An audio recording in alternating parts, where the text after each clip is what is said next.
Yep, I'm live again. Got things a little fixed up and set up a little bit better. Figured I'd just kind of do a chill stream and invite some people on to hop on with me and just talk about whatever, tech, life, movies, psychology, whatever they want to talk about. And if you have something you want to kind of talk about or any questions, please feel free to, of course, throw those down in the chat there, and I will, of course, put those up and address those as best as I can. And as you all know, I do have this lovely Z Fold 3 that I got, and I think that it's one of the devices that I noticed that more people are kind of getting their hands on the Flip, and I understand why. I understand because it's the aspect of having a folding device where the price is kind of doesn't matter and isn't as much of a concern because it's priced more in line with normal flagship devices. And to me, though, if I am going to buy something that is a folding device and going to spend flagship territory money, and with some of the deals that they've had gone on and the pricing that you can get, a folding device like the Fold makes more sense just in the aspect of if I'm going to have a device that's not a standard phone that has a hinge, I want to be able to actually get more use out of it than a standard phone. And as of right now, the Flip seems to be just kind of the only real aspect of it other than a normal phone is it has the hinge. So you pay $200-300 more than a comparative device from the same company, and you only have dual cameras, and there's some other aspects that I just really don't understand. Dex mode is gone, some of the software stuff is gone, some of the hardware differences that I know there's complaints as far as the Fold doesn't have ultra cameras and it doesn't have some of the other things. But the idea that you get a device that's usable when it's closed, and as far as like you can use any app while it's closed, and you open it up and you get more screen real estate, and it has S Pen functionality, to me makes complete sense as a replacement for carrying a normal phone and maybe a tablet with you, or even carrying a laptop with you.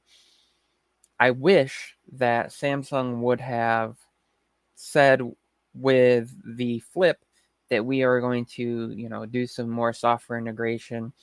I wish they'd allowed Dex mode, because I could see, in particular, setting the thing and kind of having in that flex mode where it's, the hinge is at 90 degrees, and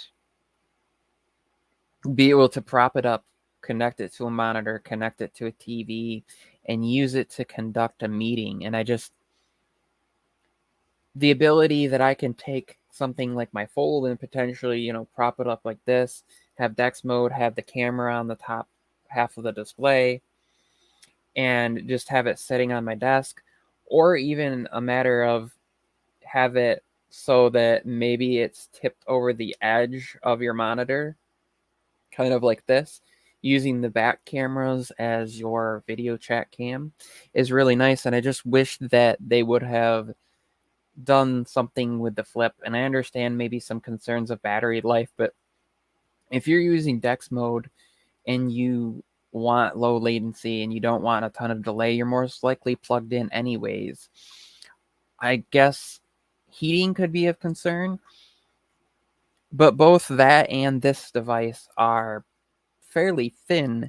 I understand there's about twice the surface area here.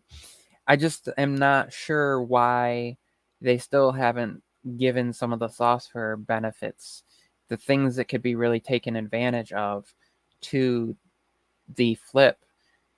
And I don't know, it just seems interesting to me. And I get the appeal of it. My wife said she would love one for the idea that, you have a device that's small in your pocket, you take it out, it flips open, it's a normal large size device. Because she had the 11 Pro Max and she ended up going to the 12 mini because she wanted a smaller device. But there's the battery life sacrifice, and then there's the fact that it does always have a smaller device, so when you're watching content, you don't really get those advantages. And so to me, I just really, really, really find it an interesting discussion of, are people buying the Flip because they want a folding device and it's within price range? What's the appeal? And so I'd like to see that, because a lot of these videos, yeah, they're showing functionality and they're talking about it, but I don't see a lot of like, what's the appeal in that over just buying a regular phone from Samsung, especially like when you can buy an S21 for $300 less and get the software optimization, get the better battery life, and get some of the things that they're not even giving you with the Flip. So, if you're out there and you got the Z Flip 3 or any of the other Flip devices, let me know kind of why it appealed to you, if you chose that over the Fold, if you got both, why. I would love to see that. Let me send out an invitation to somebody else here.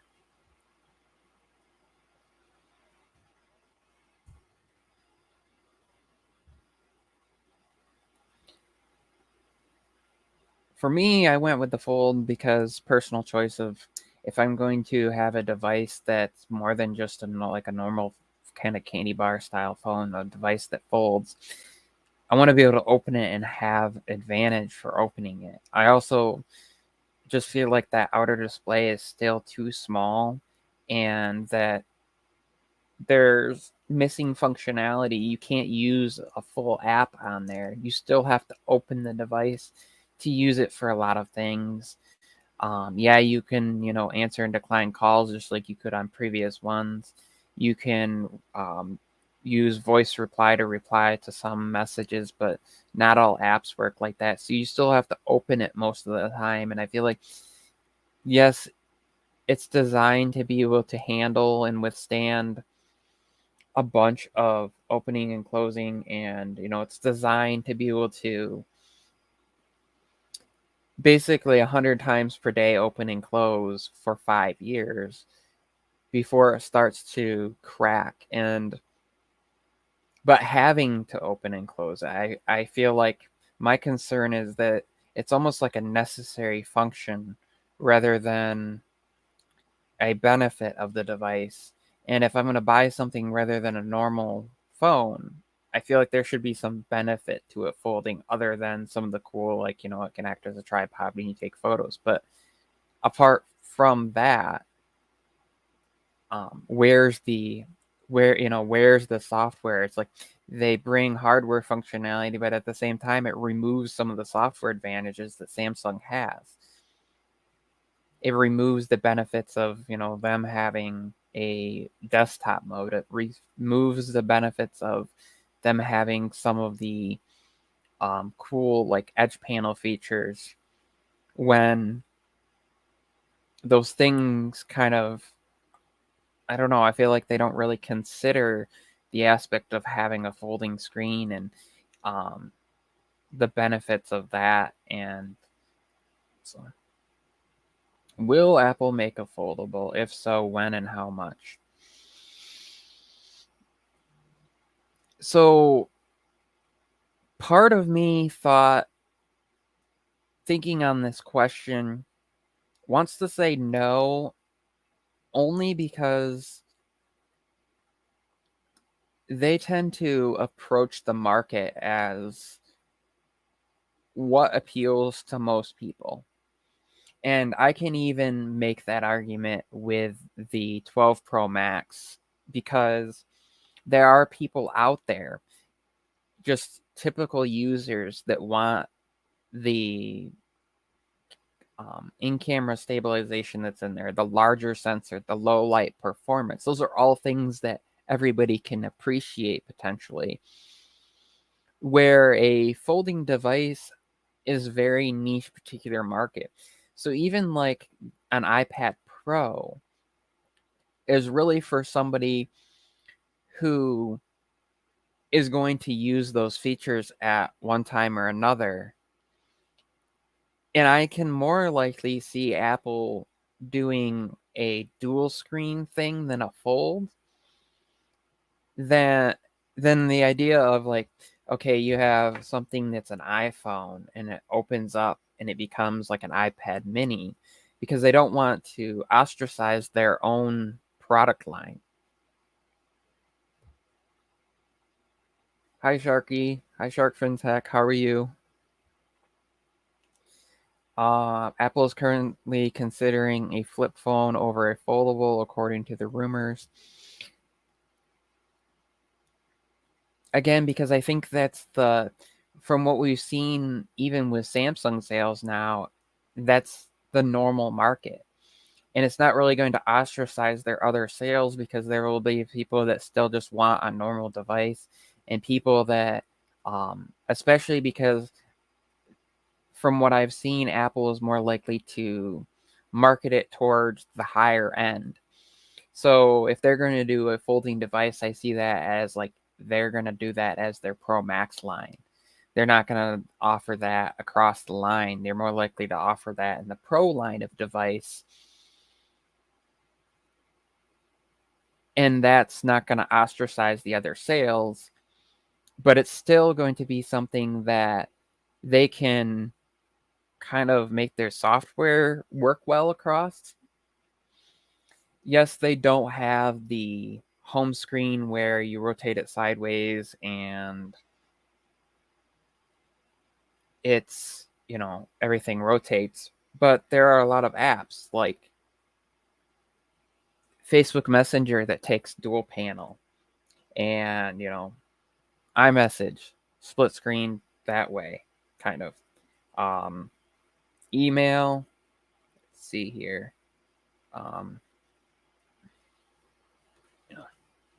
You can, there's some options of having all your messages and then having what the content is there.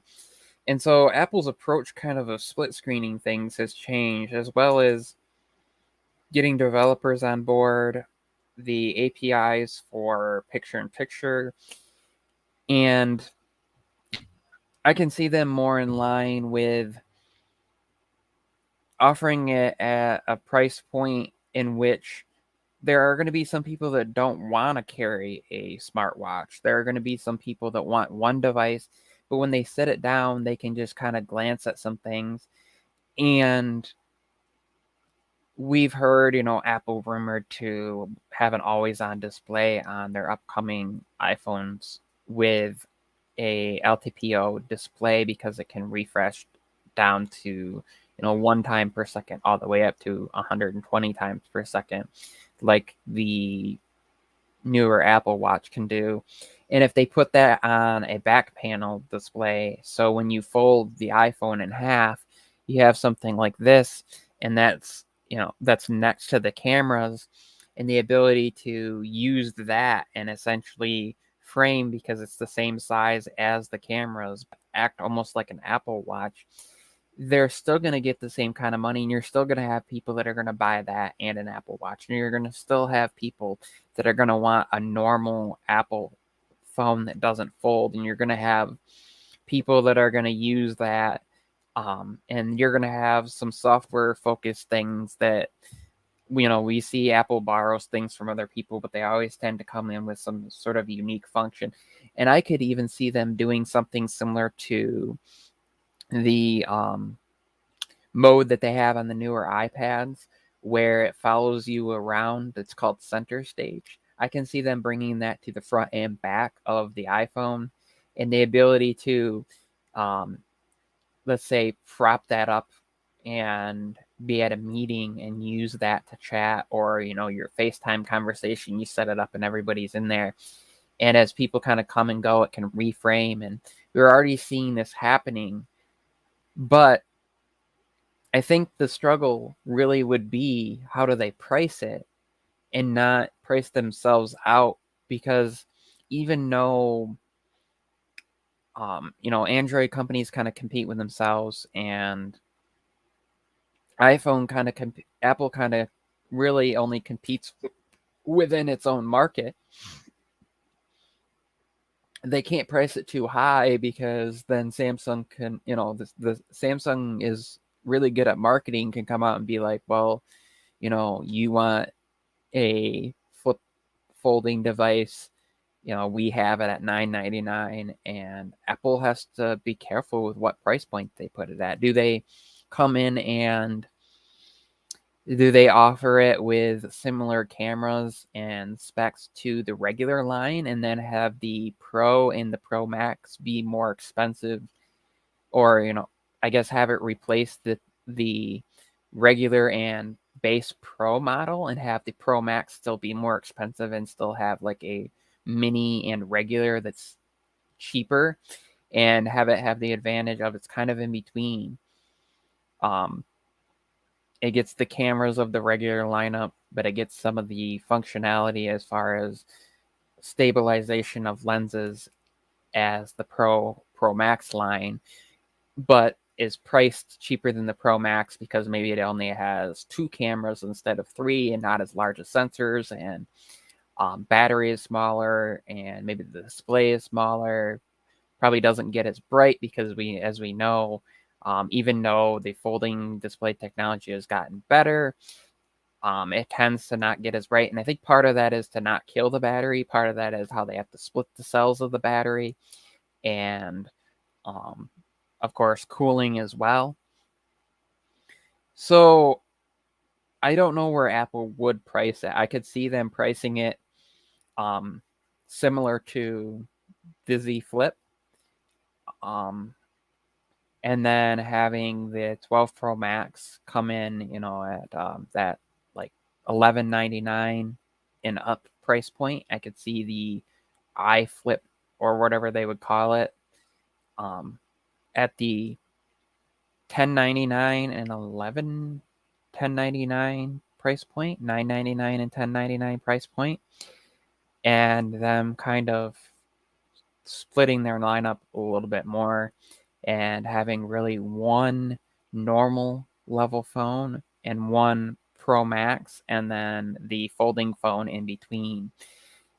Because as we saw, the Mini didn't really sell very well, and partially, there's battery life, and then the price point, and they had the SE in there. So I could see them releasing a smaller iPhone, something bigger than the Mini, maybe at like a instead of like that 5.4 inch, maybe at something the size of like the iPhone 10 was, but a little bit bigger. So maybe like a 6-inch display, and then having the folding device have a 6.5 inch, and then the Pro Max being up there at like 6.7, 6.9. And then have 2 cameras maybe on the base model device, and then the folding device have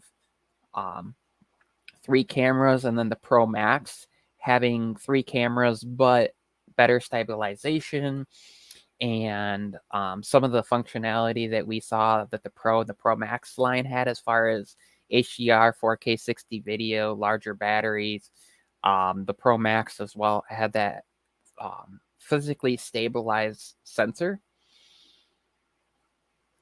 And we can see that in the direction that they've already gone, that they went with previous lineups. Sometimes they'll drop another device in there, and they kind of do it as a way to determine like what size do we need, and what cameras are people really using, and how do we market this. And we also know that they tend to only drop the SE every 4 years, and so they have 3 years, 2-3 year gap in between, where they can introduce another device, and they can bump a regular phone down and not have to worry about it necessarily competing with it, because even though it is at that price point, you're going to have, that older processor until they introduce the next SE, which from, past, that should not be until 2023, 2024 at this point.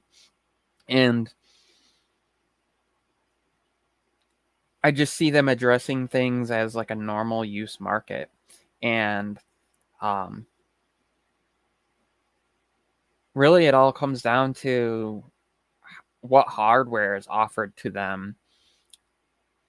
We have only few select companies that are making folding displays at this point, and a few select companies that are making processors and batteries and things like that. And I think that, that's really important to look into and to recognize that Samsung, and we have Japan Display, and we have a few other companies that really make the displays for Apple devices, LG, and that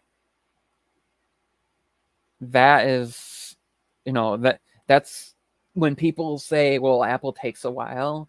Yeah, because they have to know that enough of that hardware is going to be available. And, they have to know that the companies that they work with can provide the quality that they want, hopefully not have any issues with color shifting, hopefully not have, any durability issues. And I think they're really waiting for, and I think the reason why Samsung this year, the importance of IP rating, and I believe that what Samsung is really working towards is a full IP rating, not just IPX8, but having an actual like IP68, so it's water and dust resistant. Is that's when Apple will hop on board and use their display. And then there's not only that, but addressing the idea of like, how do they implement Face ID, those leads running to the processor, and the battery, and all sorts of concerns that we already see the smaller iPhones having bad battery with 5G running. Now imagine, you're throwing 120 hertz folding display with a even lower battery because you have space that's taken up by the hinge. And so it's like you got to make the device bigger so that it has bigger hinge, but you can't make it so big that it ostracizes maybe your big phone if you're going to also have the fold being kind of the middle of the market. Because if you look at Samsung, the flip is in the middle of the market, really. If you look at the price that it dropped at, it's $999. The price that that their Plus and Ultra phones come in at are right around there or more expensive. And really, what I see with this technology is that all companies are kind of looking for new markets, and also changing the new market and controlling the new market, and going towards a changing technology that really is important for the future of what we're looking at with this. Because I don't necessarily think that anything like this, or even the flip, is the future of technology, as much as using that for maybe a laptop to be able to do something that we see like Lenovo doing with their device, where it's got this 13-inch display that folds in half. And if you take a keyboard and put it on the one side of it and kind of tip it up, it magnetically attaches and everything on the display pushes, and you have something the size of those old 8-inch netbooks. I believe it's like a 10.1 inch, and then when you open it up, it becomes like this 13-inch display. Having a larger display that folds and fits in your pocket, the tablet that folds in half, and not having a lot of a big gap in there, I see as important. And being able to Microsoft addressing Windows on ARM, the fact that Windows 11 developer previews and betas and stuff came up front with a ARM version of it, I see as significant. And I see that maybe as AMD, is working with Samsung. I don't think that we're going to see a phone with the AMD graphics on there. I think we're going to see laptops first because the better thermals with that and bigger battery life. And I think that Samsung really wants to address that, especially with their Galaxy Book Pro 360, that they really, if they can get on board and they can get AMD to work in line with them, they can offer something that's close to, maybe not as powerful performance wise, but close to as the M1 MacBook, because they're using ARM technology as well, and better graphics performance by having AMD's graphics in there, and also battery life is a huge thing for me. Having a clear, high resolution display that's color accurate, good performance to be able to edit, photos on and 4K video, as well as battery life all in one at a price point that's at that of like the base MacBook Air. We just don't see addressed in the Windows market. So I have a guest here. If he's ready, give me a thumbs up when you're ready. Okay.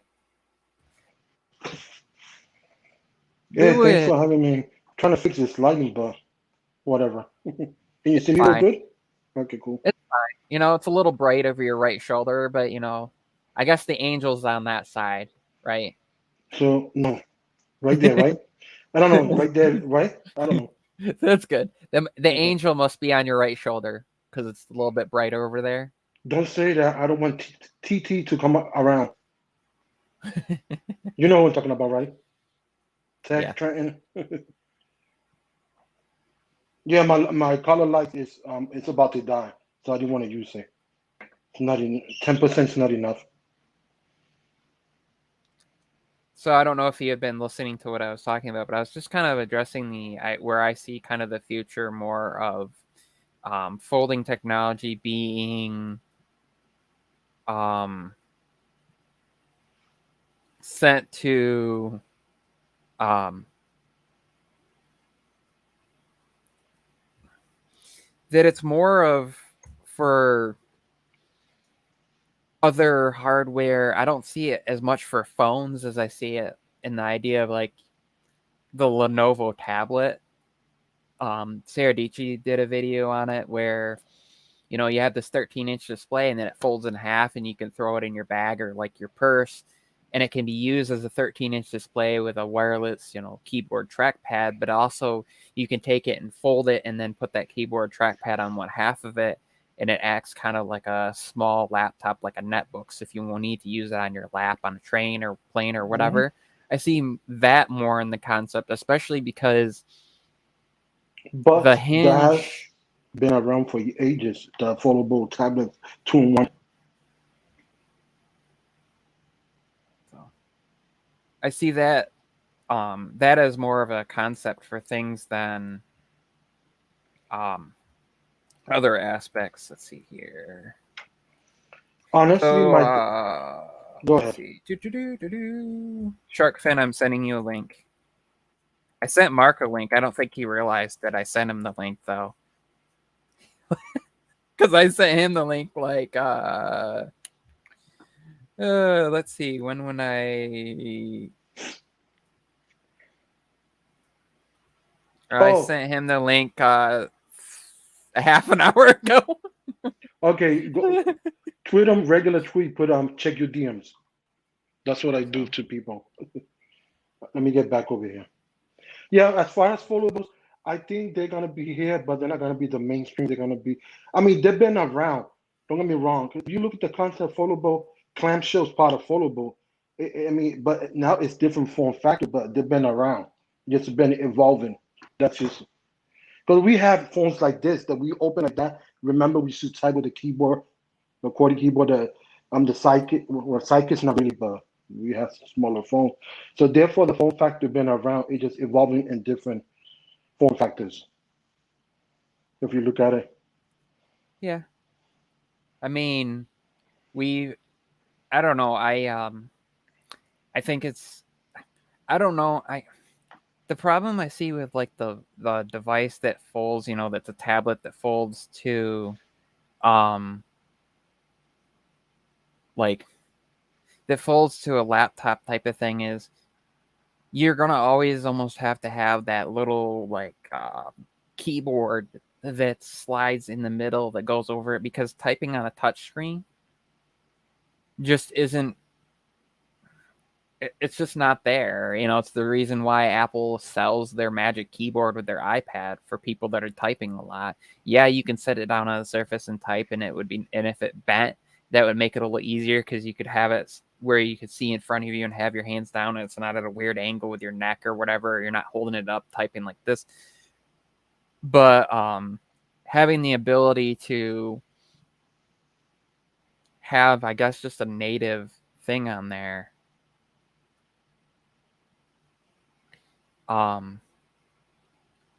would be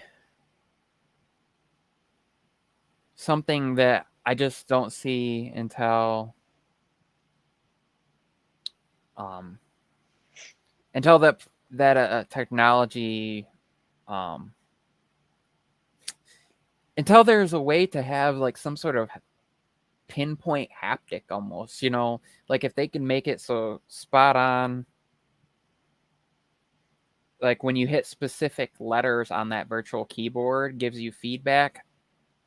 I could think that then maybe you do it. If the problem is, there are a lot of people that still can't blind type yet, so they're always looking down. And with a virtual keyboard, I feel like it's going to be even worse.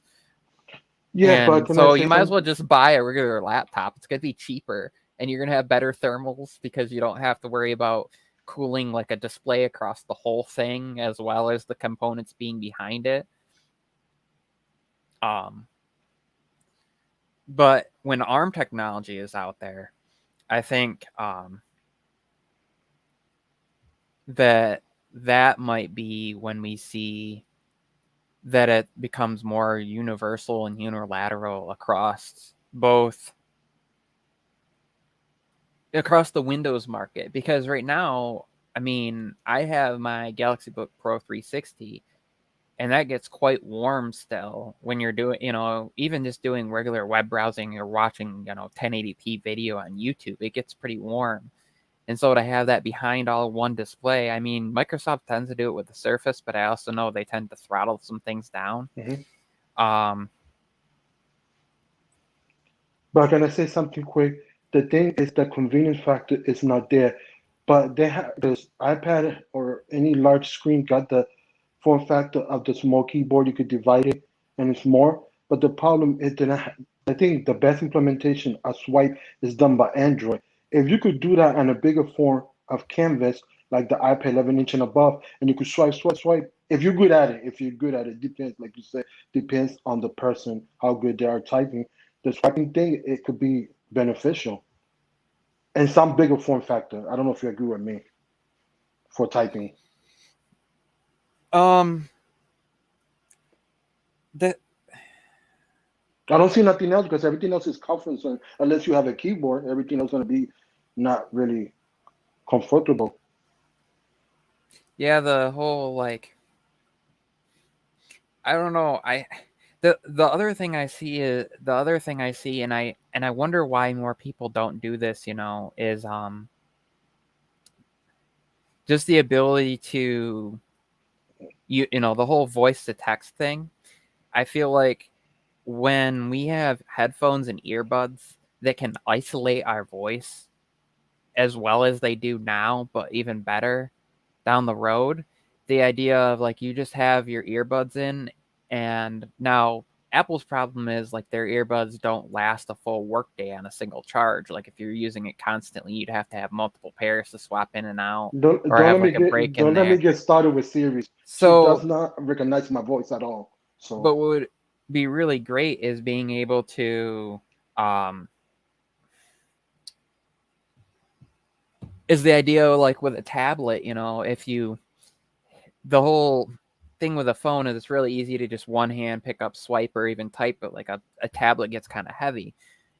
But if you have a pair of earbuds paired to it and you can use, Siri dictation or Google dictation or whatever, Microsoft has their own dictation on their Swipe, because they own Swipe now, keyboard. And so when that's improved, I can see like you're traveling and you're in an area and you need to type out some stuff. You just sit down and just hit a button and just use voice to text and dictate it out, and then you just go in and quickly edit it with, the advantage of a touchscreen is you can quickly get to the word just by, because you can just reach out and type it, tap it, just like using an eraser on a pencil on a piece of paper, where on a keyboard you'd have to kind of, without a touchscreen, you have to arrow through to everything. So you can just really quickly get to those points and edit, delete words, adjust things. And so as far as like really, really, really, really using a device for business purposes, for school as a student, I really have started to wonder if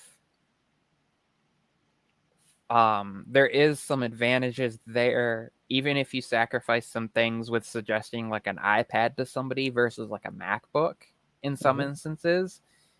Because, you can handwrite your notes, and then there's software that will take handwritten and convert it right to text, like as you write it or afterwards, or you just have your handwritten printed out, you can get fairly cheap printers now that have wireless printing. So you get home, you just print it out, and then you can go through and quite literally, pen in your fixes. And of course now what I can see people doing is they handwrite their notes on their iPad, they get home, they print them out, and then they go in with a pen and fix, scratch out and fix things. And then they can take the iPad camera, or if they have an iPhone, whatever, and capture those notes back in, and the whole live text thing with iOS 15, where it can recognize, and then you can just turn that back into text again and print the thing out. So as far as like people who like to handwrite, you can handwrite on physical paper and then bring them in and edit them digitally, or vice versa. I need to say hi to some people in the chat again. I see James Apple is in there. And until he appropriately addresses me as Michael instead of Mike, I'm going to just ignore him. I'm just kidding. He knows I'm messing with him. Yeah. And hello to Primping Ain't Easy TV. I've seen you around. I saw you were over in, I do believe He's with us at Clubhouse. that they were in with, I think, on the Best of Our Week. Yes. Yeah, she'd be chilling with us at the Clubhouse. Also, the thing is, currently right now the technology is not there. Google could understand my accent. No, hardly 1% of mistake. But then when it comes down to actually doing series do a lot of mistakes. So the current technology is not there yet for different, speech pattern, different people, different stuff. So that's the problem, because Siri, I cannot depend on that.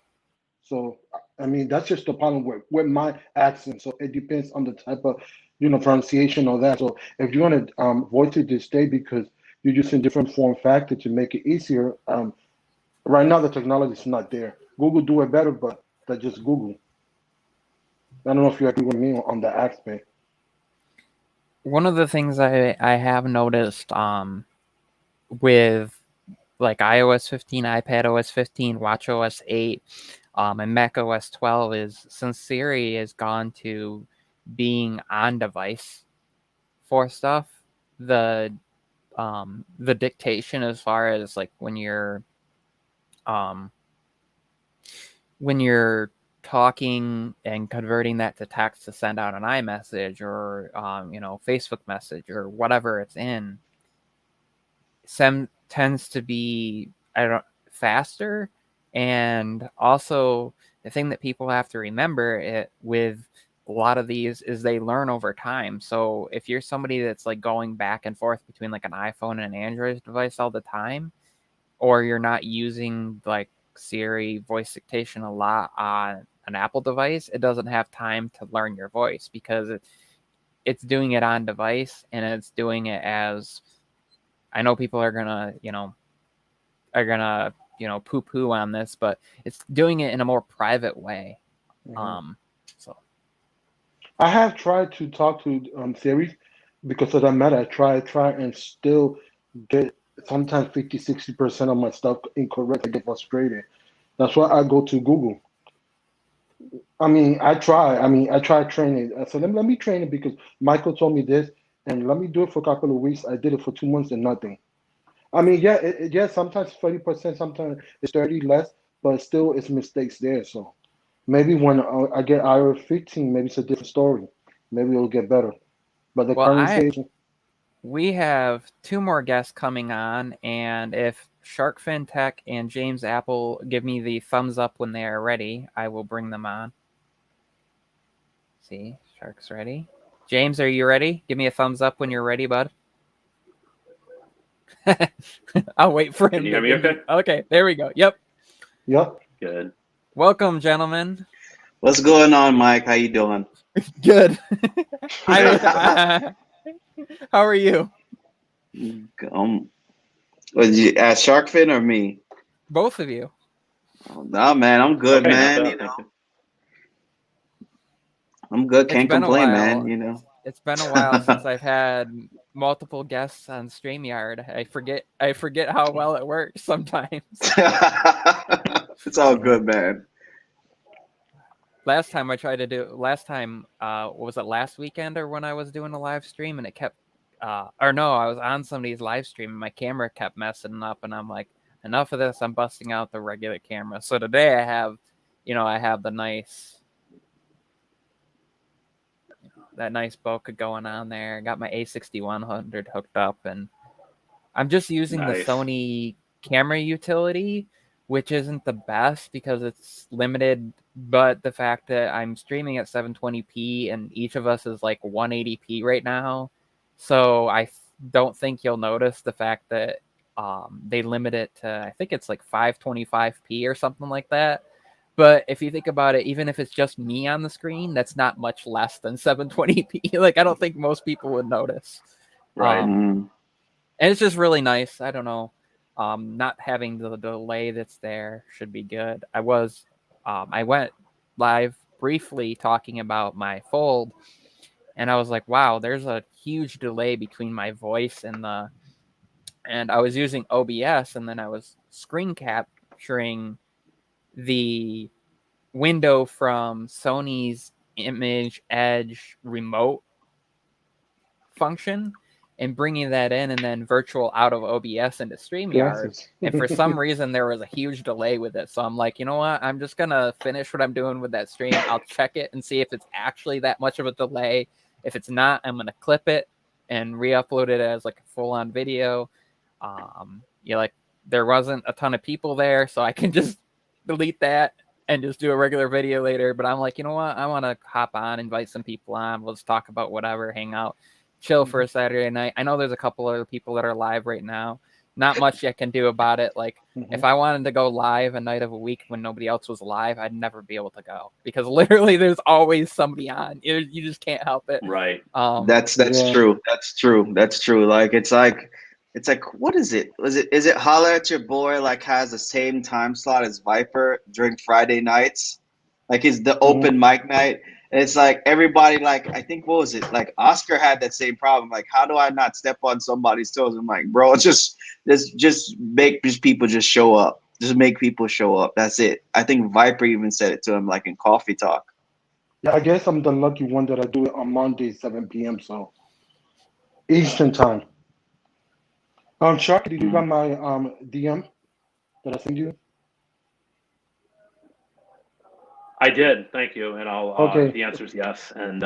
Okay, cool. We lost them. What the hell happened to him? His internet must have dropped or something.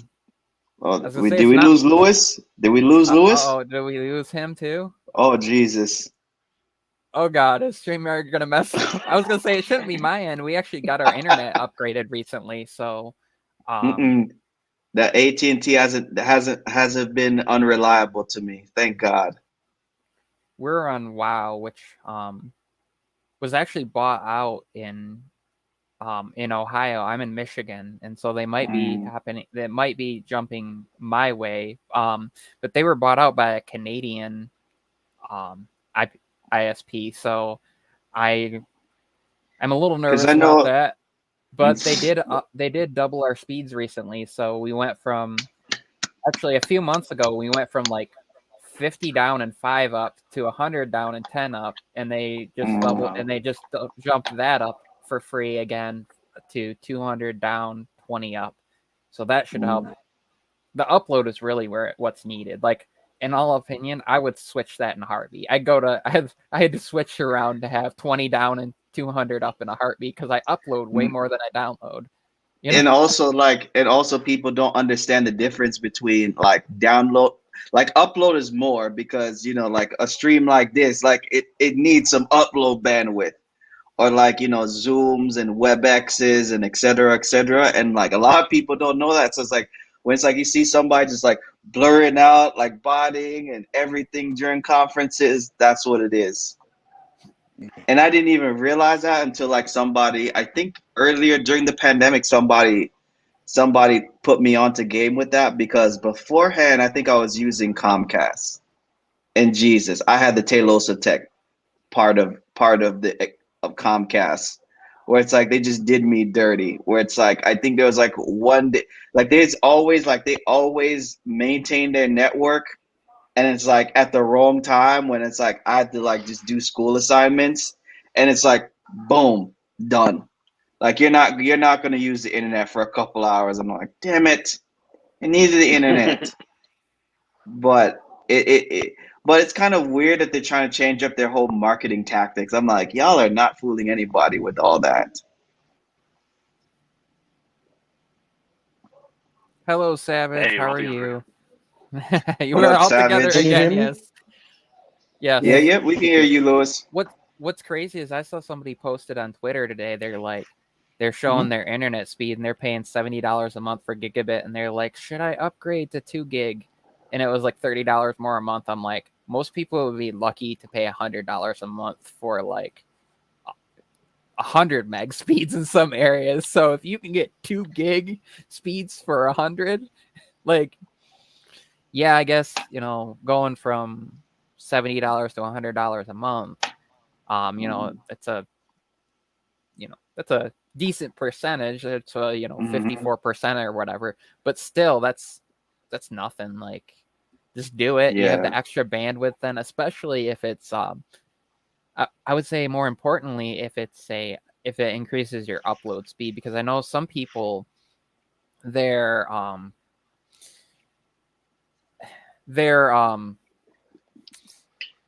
depending on where you are, when you get above a certain speed, then you get parity, where like below it, sometimes like you'll like no matter how fast you have, they'll only give you 10 or 15 megabytes per second up. And then when you hit like 500 megabytes per second down, it will jump up to like 50 up. And then gigabit is matched, so it'll be gigabit up, gigabit down, and then the same thing with 2. So depending on where you are, it's like you might as well jump that up if you're also going to get way faster upload speeds along with it. So. But sometimes it's not needed. It depends what you're doing, what you're uploading. I mean, if you're doing crazy files, some people just want more, but it's not needed. It's not really, they're not taking full capability of the whole internet spectrum. To me, it's not even necessary. To me, I think it's more like if I go to upload a video and like my 10 megabits per second was okay to me, like, because usually while I'm typing out my description and stuff, I'm not doing like half an hour long videos. So usually while I'm typing out my description and working on my thumbnail, by the time I'm done with those two things, it's up anyways. And I have to get those done before I'm going to hit publish anyway. So what difference do I care? And YouTube's end, they take their slow ass time like processing it anyway. So it doesn't matter how fast I get it up. They're going to sit there and take 3 days to get that converted, be above, 360p or whatever sometime.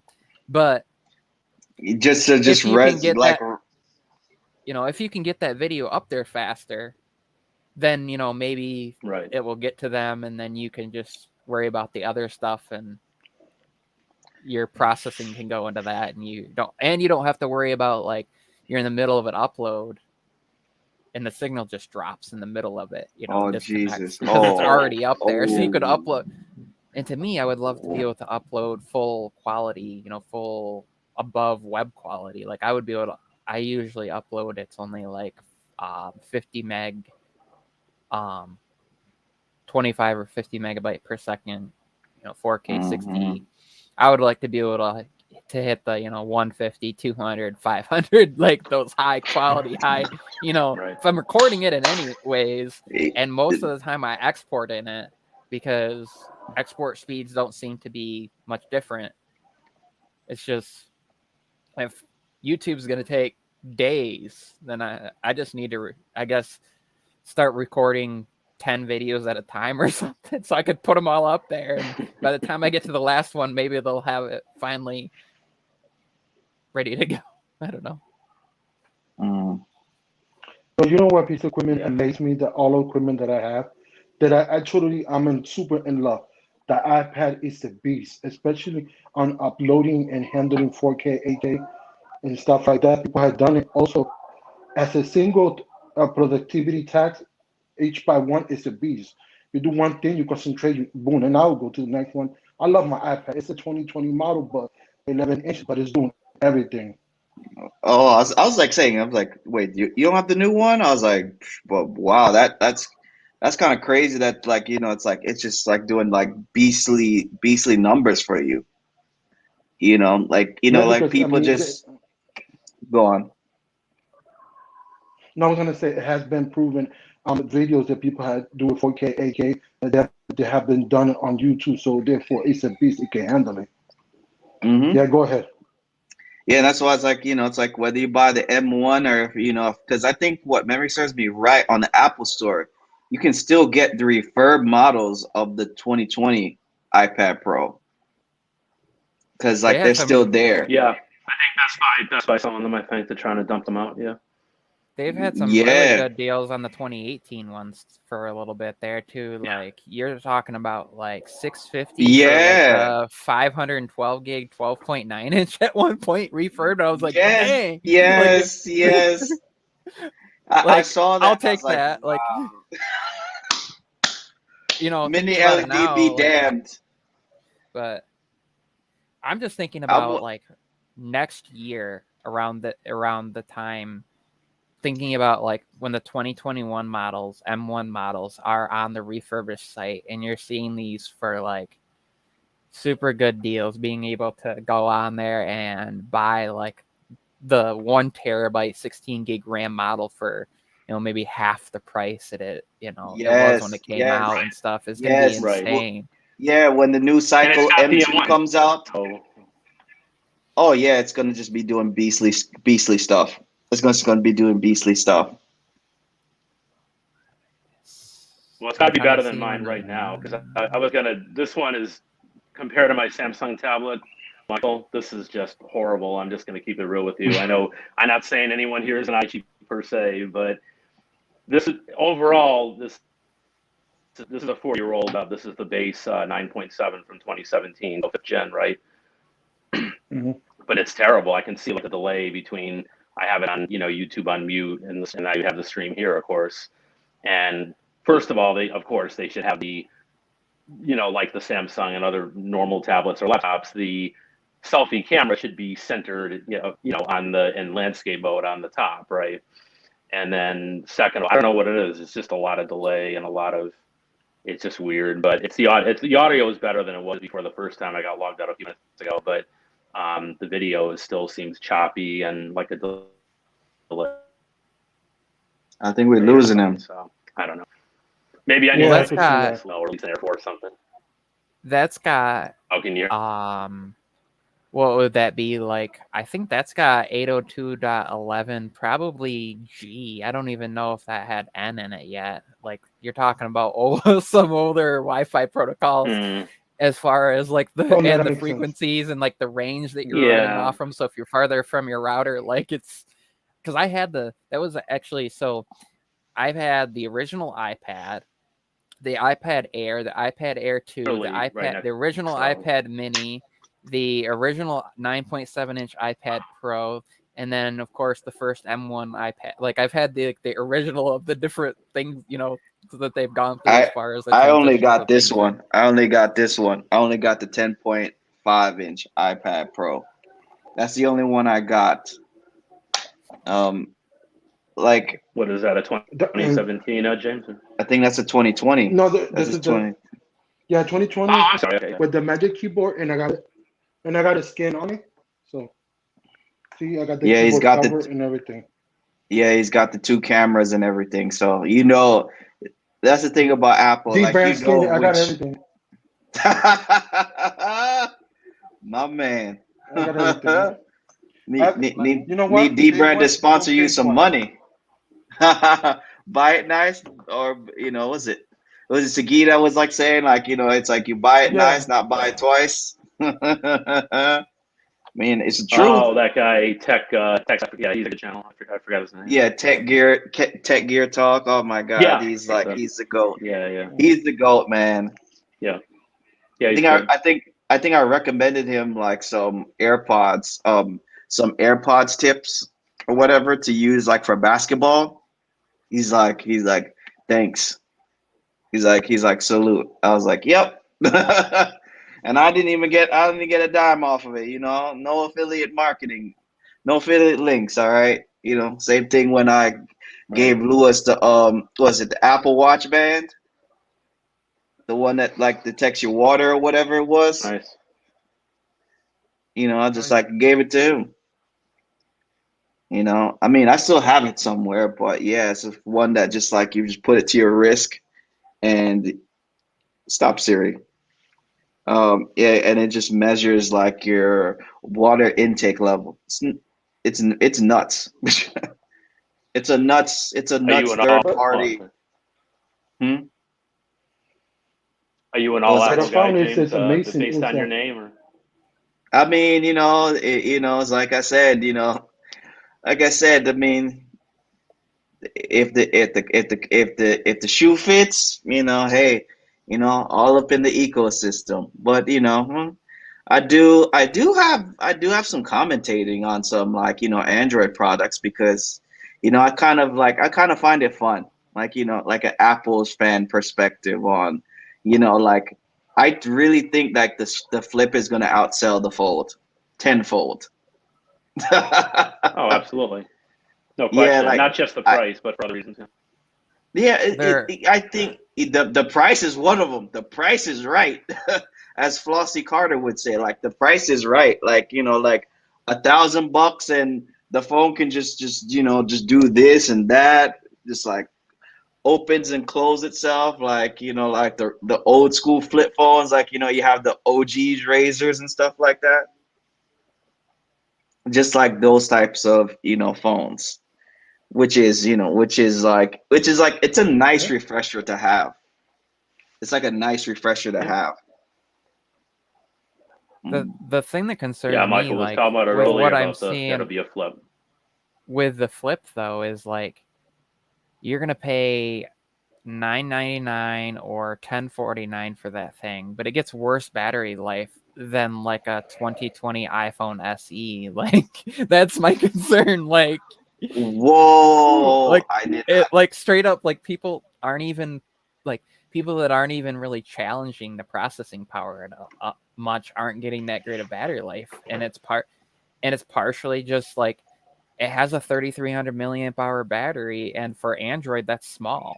I mean, even iPhones are starting having problems. If you don't have above a 3,000 milliamp hour battery, when 5G kicks on at all, that thing just gets battery life just gets destroyed. So like That's why I got this. That's why I got this boy. That's why I got this sucker. 4,000 milliamp hour battery in the same size Android phone that doesn't fold, or 4,200, 4,500, 5,000. Some of these large batteries on these things it just makes it a really hard discussion with somebody if that's going to be their only device. And then it comes into like, if it's not their only device, I feel like that's the people you see that buy the Fold if it's not their primary device, because they'll just use a phone like this if they're going to have a bar. Oh, my flashlight's on. Of course it is.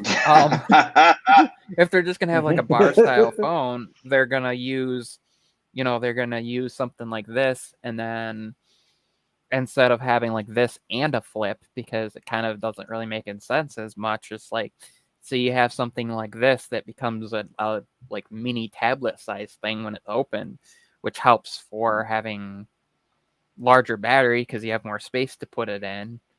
But at the same time, like, that's my concern. And I think when we start to see the Graphite.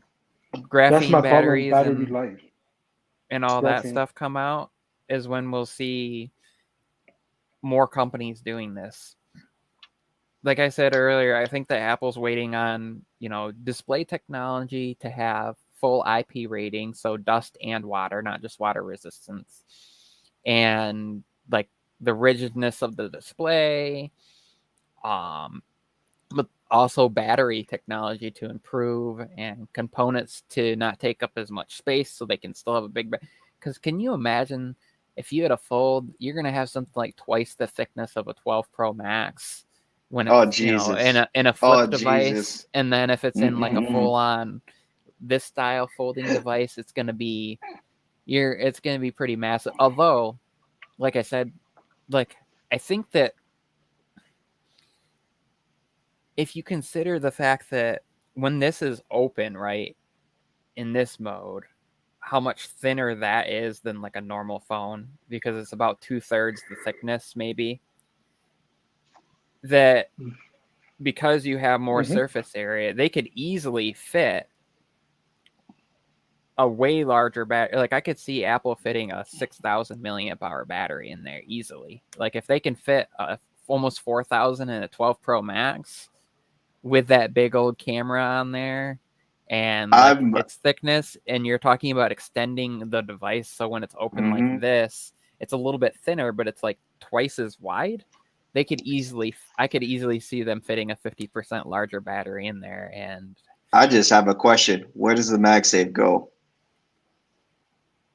Did you not see my tweet? James, did you not see my tweet today where I showed the MagSafe on the back of the Fold? Did you not see that? Yeah. I need to go. I did. Yeah, I did. Let's see if I can. Devices. I saw that. Yeah. And it actually charges the Fold. It's about the same. The same width. It's like the same width as the back of the Fold, but it's of course not as thick as the two parts of the Fold. But it was like, people think the 12 Pro Max is chunky, is thick with it on. Try to like, of course it doesn't hold, even if it didn't have a case on it. It doesn't hold because there's no magnets on the Fold, but it'll work because it will work with anything that's got Qi charging. But it's just funny to me.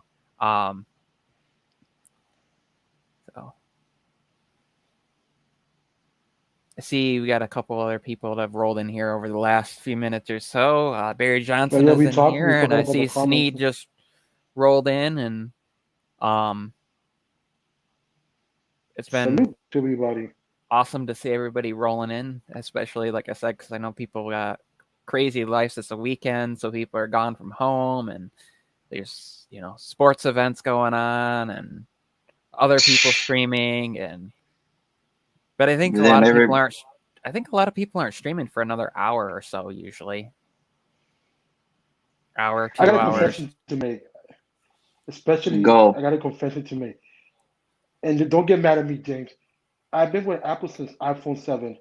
I think the iPhone is the most boring operating system. but I like the iPad. The only reason I stick with them because that ecosystem. The only thing that I'm missing is the Mac OS, but I like the convenience part of it. That's why I'm with that ecosystem. I got everything Mhm. except a computer from Apple, so that's the You only reason. know, But if you ask you me to know. choose, go ahead. Oh, go on. Say what you want to say. I I was gonna cut you say off there. if you give me a choice, if you give me a choice, I would go jump to Pixel in a heartbeat without thinking. If the Yeah, go ahead. ecosystem was not there, if the ecosystem was not there, of course, right, Lewis? Correct. Okay, Hmm. yeah. I think I don't the even. real challenge, is because I have used like straight up Samsung ecosystem. Had like everything Samsung. Tablet, laptop, phone. The only thing I didn't really have was the watch, but that's not really like necessarily like you need that as the ecosystem sort of thing. It's just nice to have, in my opinion. Like I can use my Tick watch and it Hmm. works well with any Android device and gives me the things I need.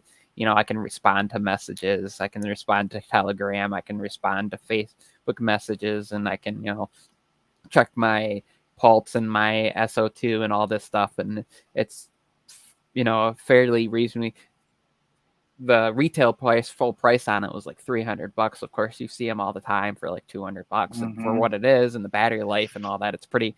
But like having um the laptop and the tablet and the phone and like earbuds and stuff, my problem is a lot of the way that Samsung handles it and even other Android OEMs is everything has to be Bluetooth connected or like on the same Wi-Fi network. For example, where with my iPhone, I can leave that at home.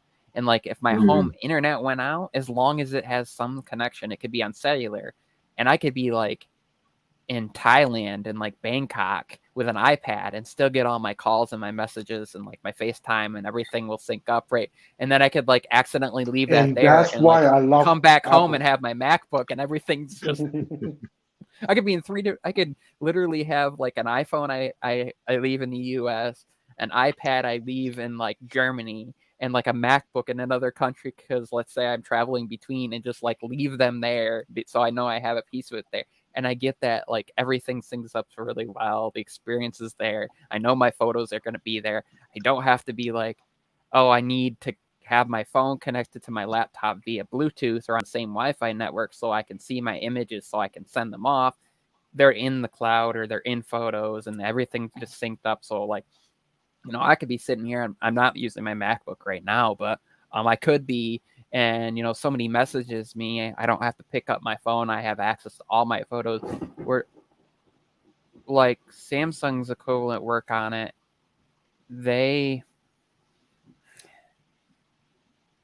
they'll show you like the most recent 30 days of images, I think. Still, so and then it's like you have to have your phone paired up via Bluetooth. So if you're not, and then there's certain things like I tried their second screen function using my laptop with the Tab S7 Plus as a second screen, but I had to then turn like my phone hotspot on because it has to be on where like Apple's will use some of their stuff is just like that Wi-Fi direct pairing. And so there's just those little things that annoy me. It's like, but then if you don't, but then like, okay, the problem is what if you don't have hotspot on your phone, or if you do, but it's limited. And then if you're doing anything that requires internet access, you're now using your phone's hotspot. So irregardless of if your laptop has Wi-Fi or not, you're required to use your phone's hotspot. And some people have unlimited hotspot on their tablet, but limited on their phone because, like, for example, T-Mobile Correct. limits your hotspot to 40 gigs, but you can get unlimited on a tablet. So, like, it's this weird, like, if you're using your hotspot, you're potentially going to use. So it's this whole, like, weird, just the defunctness of it and, like, having to sign into multiple accounts because you might have like a Microsoft account, Jesus. a Google account, a Samsung account, like versus I sign into my Apple account and it's just there. Now here's where Google has an advantage with their messages for web is and I didn't even think of this, but we all, Scott, technically speaking, was talking about this with he has a iMac at work, but he can't use iMessage because it's his work iMac and you have to be signed into the account. But he can go and pull up his Pixel and go to messages for web, and it's just a web client version of it that shows up on his Mac, and he can, he can respond to his messages. And I think calls now sync through that through Google Duo. I think there's integration with that as well. So I want to see Apple like figure out a way to do that where you don't have to be signed into the same account. You just scan a QR code or through the proximity recognition, and it just pops up, and then like there's a pin and you have to put it in your phone, just like the two-factor authentication when you sign in on a new device does. Just have a way that you can use that like as like a guest on it. And then when you walk away, just like what is it, FaceTime? Like the FaceTime Zoom feature? Yeah. Like the FaceTime Zoom feature where it's like anybody who is anybody can just be in this like meeting and everything. Mm-hmm. I think unfortunately I'm not on the beta cycle right now for obvious reasons, because I need I don't want my beta to just act up on me at the wrong place at the wrong time. Right. Well, that's true with any beta, though, right, James? I mean, whether it's Android or iOS. Yeah. So you always you kind of roll the dice. Yeah, they say don't use your daily driver, any of your daily driver device for the beta, right? And this Pro is the main device. Unless some SE rolls to me or anything like that, this is the main device, and nothing is being messed with this one. Right. That's smart. The only way I can recommend it if it's close to the due date. So, for example, RS is coming, the phone, and then a month later the RC. The 15. Yeah, because it's so close, so the build quality of the software is in two, because they already did months and months amazing stuff like that. Then you could jump in it, but if you jump in the early stages, you're gonna drown. Yeah, that's it. I would like to say, LaShawn, holler at your boy. Thanks for subscribing to my channel. I see he just subscribed, and I gained 4 subscribers during this live stream. I don't know how that happened. So I'm 14 away from 600. So I'm getting there. I mean, the black apple sheep kind of pulled through to you, The black apple sheep came through. And you know what it is? We owe you glasses. Maybe that's the problem with the glasses. I can't even my glasses know how that works. But so what I was gonna say though is where the Android ecosystem is really, to me, where I've noticed the struggle is if you want an Apple phone, you have to get an iPhone. If you want an Apple tablet, you have to get an iPad. If you want an Apple computer, you have to get a Mac. If you want Apple earbuds, you have to get AirPods. Everything, right? There's only choice. But if you want an Android tablet, you could have like a Lenovo tablet, and you could have a Pixel phone and like a whatever, like an MSI gaming laptop. So the problem is, it doesn't integrate well. You can create an ecosystem spread across, but you have to go in and like actively download. Like I have to go in and like download the Your Phone, or some companies have that on the laptop already.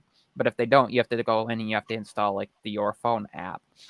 And then Samsung, because they worked with Microsoft, you get more features of it than like if I try to do it with like a Pixel phone or a OnePlus, where you don't get like, for example, if you do that with a Samsung phone, you can actually launch like Android apps on your laptop, so you can have your Twitter and have your stuff pull up like that. But if you're using any other device, you don't get some of those things, and like you don't see your photos and like your notifications coming in, you can't respond to all of them the same. So depending on what companies you're using, you get more or less features. So really, in order to have that full ecosystem, you have to have all Samsung.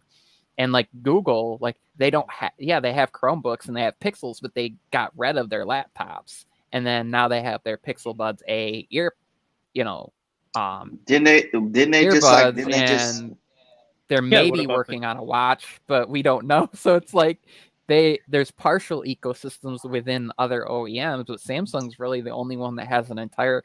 But then you're telling people like the reason people like Android and like some people hate the options going with Apple so much is because they don't want to have one company as it.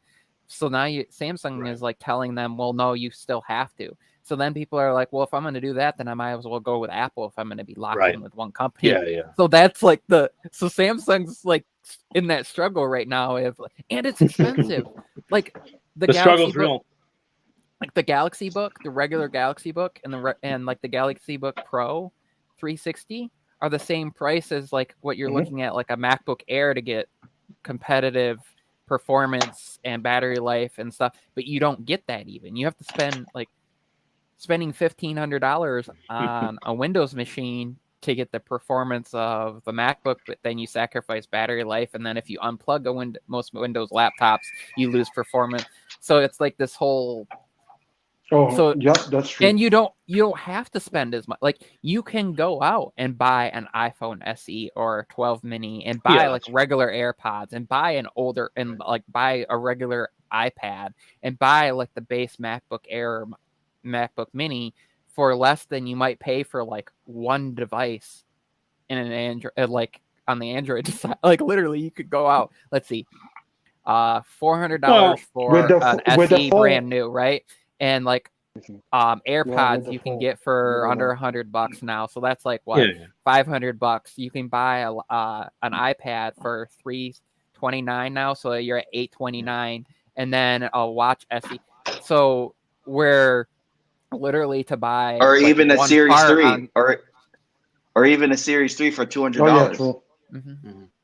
So like let's say that's rough estimate around of like, let's say $1,200 to $1,500 depending on like which phone you go with and which storage, and like the same thing with the tablet and stuff, right? Where with the Samsung side, you can go with like the A line, and they have like their A7 Lite tablet, but a lot of those don't have some of the text on and call on other device, and like don't work with like the integration with Windows and stuff isn't there. So you have to spend more. Literally the Galaxy Book Pro 360 I got, in order to get like the 16 gigs of RAM and the i7 and 512 gigs of storage, that's more RAM, that's more storage than I got with my MacBook Air. But I knew that going 8 gigs of RAM, 256 gigs of storage in the i5 for $999 for the same price as my MacBook Air wasn't going to match the performance. So I was like, so I spend more to try to get the performance that matches to see like, can it get there? And then I was still kind of disappointed in a way. I was like, man, but it's really good for what it does. Like for the person that's looking for something to be able to web browse and like watch your YouTube and your Netflix and do some like light photo and video editing. You're not doing 4K 60. You're doing, you can do it. You have to be a little bit more patient. So, like for what it does really well, and for the people that are in that ecosystem, it does really well. It's just like, if you're not in an ecosystem and you're looking into getting in one, it's now like really Apple's actually the cheaper, if you're talking about like you want to get good performance, it's going to last long. It just depends on like, do you save up a little longer? Do you buy one thing at a time, save up until you can buy a little bit better for like your laptop and your tablet, and just do that so that that like all of those, like for example, that you can have a MacBook that it's going to be good. Maybe your initial investment, you have to wait a little bit longer. You're going to spend $1,000 on it, but it's going to last you 5 or 6 years. And then the same thing, instead of spending $500 on like an iPhone SE, you save up $200 so you can get like an iPhone 12 Pro, or even buy like an 11 Pro Max used. You can get a hell of a good deal on that and get that crazy good battery life. And that's still going to get you another 4 or 5 years upgrade from now. And then the same thing with like an older Apple Watch, where like on the Android side, like the Galaxy watches have been around for a while, but like if you buy an older one, you don't get like, you start the same features. You get to the point where you have to like, when you upgrade one thing, you have to upgrade all the other parts to keep up with it, or you lose out on things. Like that's one thing I've noticed. So for me, it ends up costing you more in the end. Like I could spend twice as much now on the Apple ecosystem, but if it lasts me 8 years, where maybe I'm gonna be lucky, like if I can keep everything for 2 or 3 years in a different ecosystem. That's true. That's true. Mark, and also, hey, what's up, Mark? Mark. Mark. Jason Momoa Jr.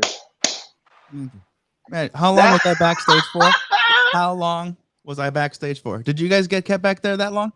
Crazy. Nope. I didn't get the audio notification this This time is an outrage. that I did with the rest of them. Like I didn't get the little bloop bloop that I got with the rest of them. So What was it? One more and time? then I looked down and went, What's the "Oh, sound? he's there." How does it It's go? like a Michael? it's like a bloop bloop. It's funny. It's like the it's like dropping. Yeah. It's like the hair. dropping- It's the hair, Mark. Your hair was blocking the signal from getting to Michael. It happens, Sharkfin. I told you that. I mean, worth it. You know, as many problems as this thing causes me, it's worth it. What's up, T4? James, Michael, thanks for having me yet again. What are we talking about? Everything is Wasn't everything. paying Apple, we were talking about the ecosystem and like how like how great it is. We're just talking about like just like how like with the peasant budget, as Flossie Carter would say, you don't have to like go for broke on the ecosystem. Like you don't have to buy like the 12 Pro Max. Like you can just buy a $400 SE. You can get like an Apple Watch Series 3 for $200. You can probably get the. And this is all if you're going still new from Apple. There's plenty. Like you can still get. Actually, I'm sure like from carriers. Actually, you know what? I think they might still be trying to get like maximum price or close to maximum price. So double check that. But you could probably get like a good trade-in offer and then finance it, or do like one of those leasing things and then get rid of it. 12, 16, 18 months down the road. So maybe there's that. Yeah. Or like I don't like going secondhand, but there's always secondhand. But for the SE and the watch SE and the phone SE, that's perfect. $329. Well, they hold their value well. That's the biggest thing. Right? Yeah. Value, good and if you're you a still seller, bad if you're a buyer. Right? It's good and bad. Right. Yeah, and also like the thing about it is that like besides that, like you still get the updates. Like like they have like a strong track record. What is it, like 7 years now? Was the last one? Right. Like the iPhone 6S to this day still gets updates. That's crazy. It's still getting updates. Like it's like on the. I think that and the iPad Air 3 are like still getting updates to this day. This is the last year, though.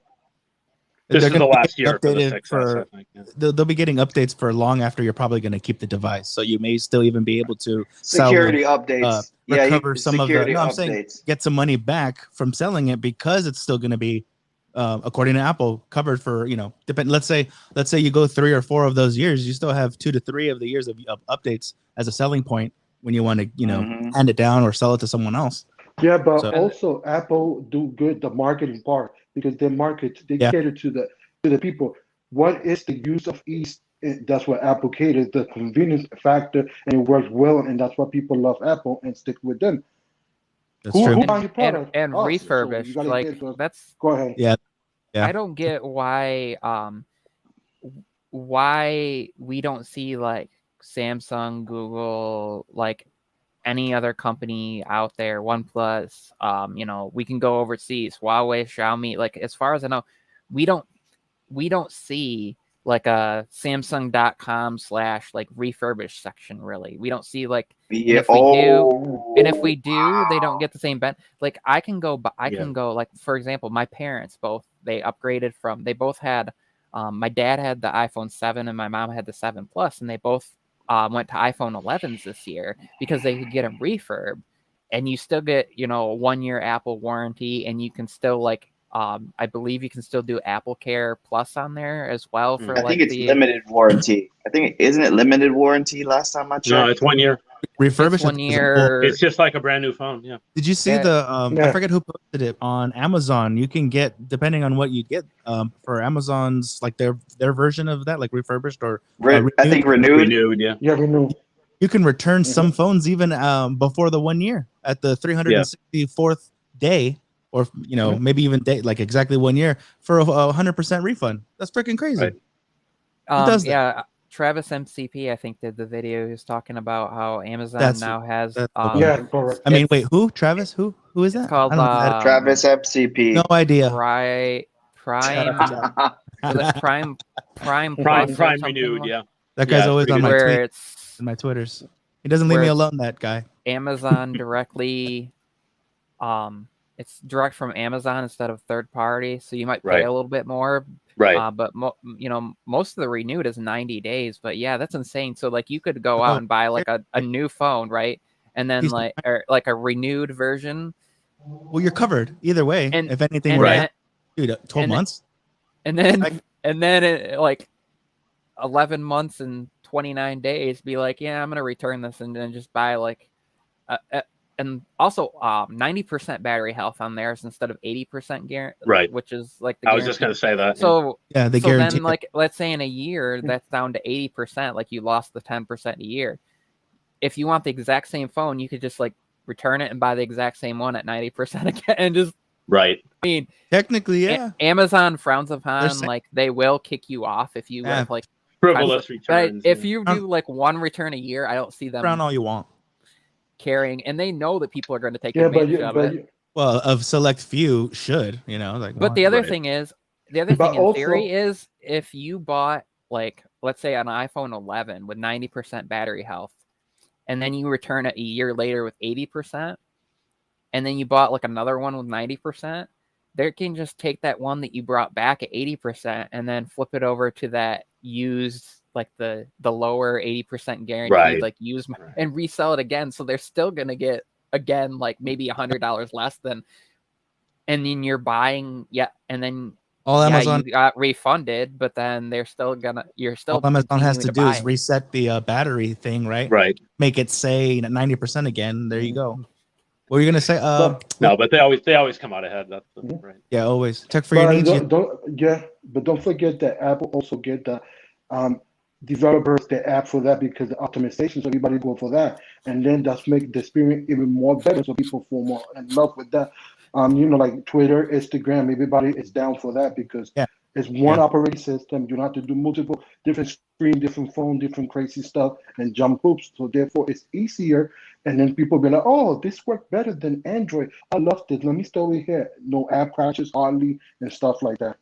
That's exactly that's exactly what makes it so enticing of part of like, the bandwagon. I mean, I guess like Apple being, it's safe to say they're more than established. So not even with that noise of it, it's like, everyone else is on iPhone. Like just you get that benefit of that they do get priority. Like whether we like it or not, like it's what's hot. It's what's even with like not taking into consideration like any disputes or what have you for agreeing to a 30% cut, and then complaining later and making up all sorts of stuff, twisting the story around. Like that's I would think be a part of that system. You know what I mean? Yeah. Imagine but that was like Apple. Go ahead, James. All iOS devices or what have you. So yeah, that's true. But the thing about it is that like like the 30% cut was just like universally standard before it's the admission fee. Like, come on now, it's rent. Who doesn't here? I mean, I don't get to hold up.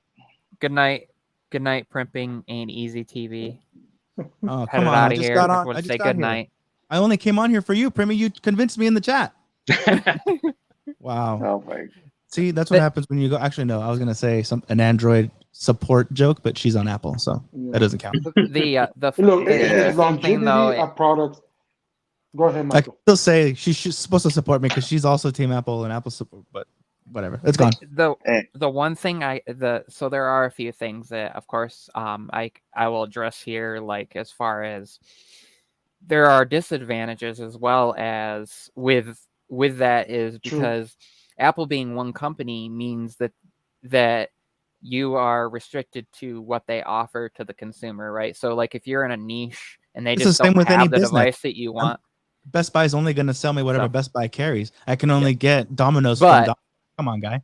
When there's like 5,000 OEMs that manufacture Android devices, like that's too many. If that's 4,000, if the device I could handle 100 of them. I'll tell you that right now. But 5,000 of them. If the device that you don't want is not available from one company, there's another company that's probably going to make it to compete. Where like, since Apple's the only one that makes iOS, there can't be another company that comes out there that goes, we're gonna make, we're gonna make something, because if you like iOS, you're not gonna care.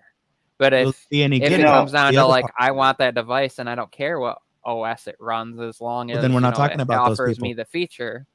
then if you're talking about someone that specifically chooses iOS over Android, regardless of like form factor or brand, then that's exactly why Apple has voluntarily decided to continue remaining closed, right? Yep. Why open that up? That's it's a walled garden. Like bad business. That's business. They want the control too. That's Oh, of course. And I mean, for someone as far ahead as them, why they succeed, I think, is because they don't rest on their laurels. Maybe like it gets more incremental here or there. Like it's okay, sure, but overall, I don't see them that they want to lose that lead. You know what I mean? And they're so damn far ahead with these five. You said it yourself, over 5,000 competitors, right? And also, don't get me started with fragmentation. Yeah. And Android's way older. What's the first? When did Android come out? Because that's another. No, thing. they're about the same. Okay, so about the same. 2008. So then there you go. Compare that. Compare the birth of iOS and its journey, and then Android and the many other people, because it's open source and open source stuff. I think what is it? Well, what that's the trade-off. That's what Lewis is saying, right? Everyone takes it and runs in a different direction, and they all scatter, and now this is what we have. Yeah, everyone sort of can find like their one device, or if they want, I like XYZ brand instead of ZYX brand or ABC or EFG brand. It's like, well, sure, get your flavor, and I guess that's it, right? That's the end of the story. So like, if those people, is it that they also become complacent then, where I'm like, I'm a fan of LG, and I'm like, man, I got, it sucks they're out of business, but man, I could keep this phone forever and just keep buying newer versions, right, of this old phone and stick with that and just be happy. Like then what happens? What does that do for the industry as a whole? What does that do for competition or innovation even? Because other than the big, what is it, barely Samsung and Google that are like the major ones that are really trying this, that in the US, well, in the US, which is and it also like percent of the any other world's place, population. Michael. But why would I care about any other place? Especially during a deadly pandemic, trying to get me killed? What you were saying? Yes, I am, Mark. I am. I need to take that hair off. I need to. What take would I that do hair. then? What would I leave? I'm here. You know what? That thing I recommend the financial advantages of living with your parents still in a state as expensive as California. It's a good idea, guys. And how much specifically I'm saving? the Bay Area. Specifically the Bay Area too. Not so bad. Is that where you are? Bay Area. And you know what? That's most people are. What's the stereotypical thing? YouTubers or tech people in their mom's basements. I'm in the attic. It's like I took. You know my story where I took over the attic. I'm like, I don't need a ceiling this high, like, because it's a small Victorian home, so the ceilings are really high. I'm like, why is it? Oh, so it doesn't seem that small. It's still just as small, man. Like, let me raise the bed on a platform, and I'm like, I can put a workout machine here, a Peloton bike. I can do this and that, and like, no one's using this space. Like, but I have that. But also air conditioner. So go ahead. But also, like, Apple compete with other companies and like in other categories as well. Like Apple, like the Apple Fitness Plus ecosystem. Oh yeah. Like that literally competes with Peloton. Like literally. Yeah, it's exactly the same thing from what I like subscription to subscription. Yeah, that's like they're taking food out of Peloton. Like, and the thing about it is that like that's them. Like they're competing them. Like it's like they're competing within niches within niches. Like that was. Right. The thing, on every front, they're competing on every front. For those of you, if are unfamiliar, what Peloton does in Apple Fitness, exactly what they do is they hire and have like in-house coaches and talent from all over the globe who specialize in XYZ thing, and it's a library on demand for whatever you feel like doing that day. If you want to do whether you have no equipment, very little equipment, or for example, I have the Peloton, but it's deactivated because I'm getting charged Apple Fitness Plus. I haven't done it yet, but essentially I can like do like a free pedal mode and then just load up an Apple Fitness thing of a stationary bike and get that same to where I'm like in a virtual, like a Zoom version of an in-studio cycling class, and they're like talking like directly to me, like, watch your posture, do this, and It's pretty cool. It's wow. I So wouldn't have, Apple has all their own trainers now, just Yeah. like Peloton. yeah, Wow, and I didn't even know that. Yeah. I'm No, guessing it's like 4K three. too. 4K Yeah, thing with like the numbers, and then it's linked up with your thing, so you're able to watch, and they'll keep your rate up, and they'll give you Wow. like try to Yeah, stay Shark- with maybe pedal harder, or you're too hard, chill a little bit. So it's There's like like a, yeah, and it's a video also game. It's a video game of and working out. also shark fin. There's also like 3 trainers Yeah, Luis. within every. There are 3 trainers At within least every video category because- something to. So you yeah, can like in every category, like there's like 3 people you can work off of. Like if Which- I'm doing yoga and if my Okay. bones it's do crazy. not correspond with like how the main trainer does her workouts, I could look to the other 2 for like reference points to make it easier for me. Because pretty I think with Peloton, it's like you only got that one trainer. You got and the that's one, it, yeah. Playboy. Right. Yeah. That's it, Playboy. Like You have extra that's that you're background, done. but usually, like I can only speak on the cycling one. Yeah, it's the one, but the production value is pretty good too. They'll have like an overhead. They'll have the behind the trainer, the panning camera shot where they're like, yeah, there you go, that's it. Come on, get 30 seconds of break, and then this next hill, and I need you to give me your all and stuff like that. I'm like, oh shit, like Yeah, these guys don't know me, and they're like Mhm. motivating, and they're like pushing me and stuff. I'm like, ooh, Yeah, all right. and also, You know I what? say something about this. Oh. Go ahead. No, Nobody I has was beat gonna. this form factor. Go The ahead. Apple Watch, that's another Yeah. thing too, man. Yeah, You know got the what? heart rate You monitor know. and all that. yeah. Yeah, you know what? It kind of reminds me of like the flat G-Shock watch. That's really what it reminds me Yeah. of. And I didn't even put 2 and 2 together until one day, like during my daytime job, I was like, oh shit, it kind of looks like it a little bit. Like it kind of got some inspiration from it. And granted, I think what the ones this year are like there's already going to be a redesign for it, which is kind of interesting to what the watch can do, because it's like it's all up for like a redesign and everything.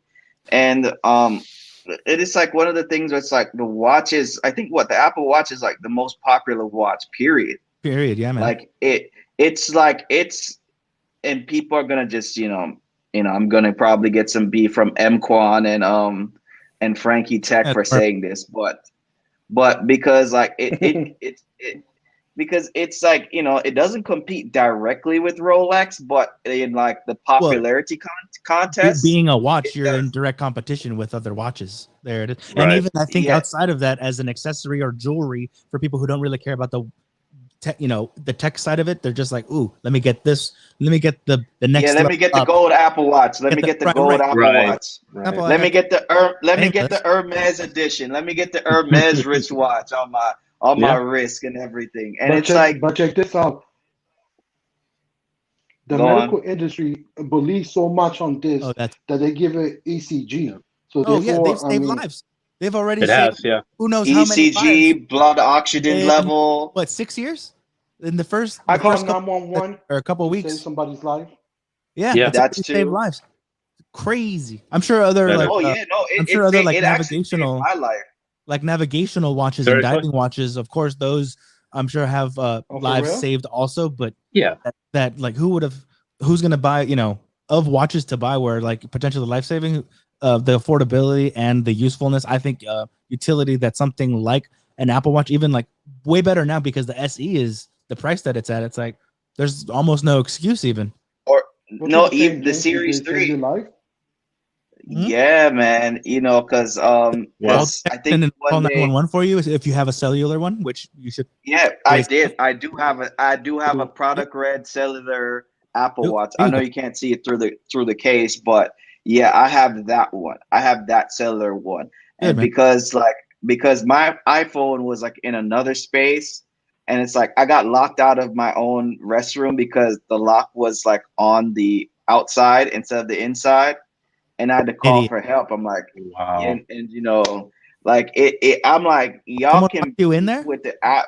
Or you locked yourself? No, it was one of those. It was one of those. Wow. Like I locked myself. Does that work? By mistake. I want to hear more of this story. And because I had the Apple Watch on deck, I was like, damn it, I locked myself in. I was I got this Apple Watch. You didn't have your phone. Yeah, Uh, yeah. Didn't I've the done, phone I've was done like that where I'm like, hey, the other open space. up. I'm outside. Yeah. I've done that outside. Right. Yeah, Not in the it's bathroom. like I had to call for help. So Wow. thank God. But thank God, my what's it? My lock arrangement is better. To my building, whatever, because I live in a unit. So that's they kind of squared that away. But like, man, I could have been if I didn't have this, I would have been stuck there. Oh, this is at your home, not at work. Yeah, this is at my home. This is like at my home. Were you just wow. washing your hands, or what were you doing in there?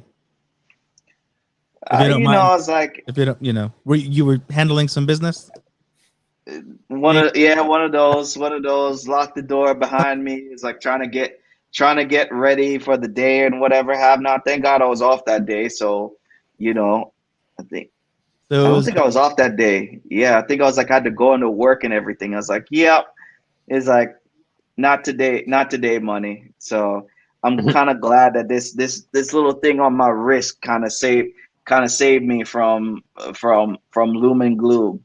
And I doubt it. You could say that about like a watch that is like like a G 2 Shock, and 3 times. a G Shock, or no, it's like right. Rolex. I was gonna say like a watch that 3, 4, 5, even 6 and 7 times as expensive as this one, because there are those watches out there, like the Richard Milles, the Audemars, We get your point. et cetera. Like, but I couldn't do that. I was able to call 911 and save somebody's life. So Nice, man. Good job. Yeah. Yeah, like fall detection too. Like there's like fall detection. There's Wow. like ECG, blood oxygen levels. Even though these are kind of gimmicks, I think and the thing about it is that for informational purposes only, or reference only. Good. Yeah. Well, the heart thing isn't a gimmick if you have a bad heart, right? Bottom line. Yeah, or if you're an old, exactly. That one that makes the it's most all sense, relative, right? because it is blood oxygen level.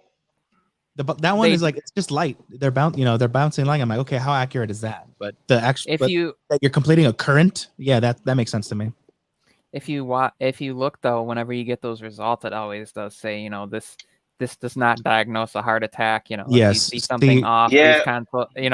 please Call your contact your doctor. But and but then the idea that you can export the data is nice. But like, there's issues like if it's not sitting on your wrist just right, or like I've had times where it's like I'm not feeling good, so I need to check my pulse and my ECG, but I'm shaking because I'm not feeling good. Well, that's going to mean your pulse and your ECG is not going to be accurate. So like you have to really figure out how to like mentally wind yourself down and understand you can't use it in times when your body is like distressed or whatever. The Breathe app is a mofo. Like the Breathe app is a mofo. Like for real. Like that thing is like there's been some times where I'd be at work and I'd be like stressed for whatever rhyme or reason.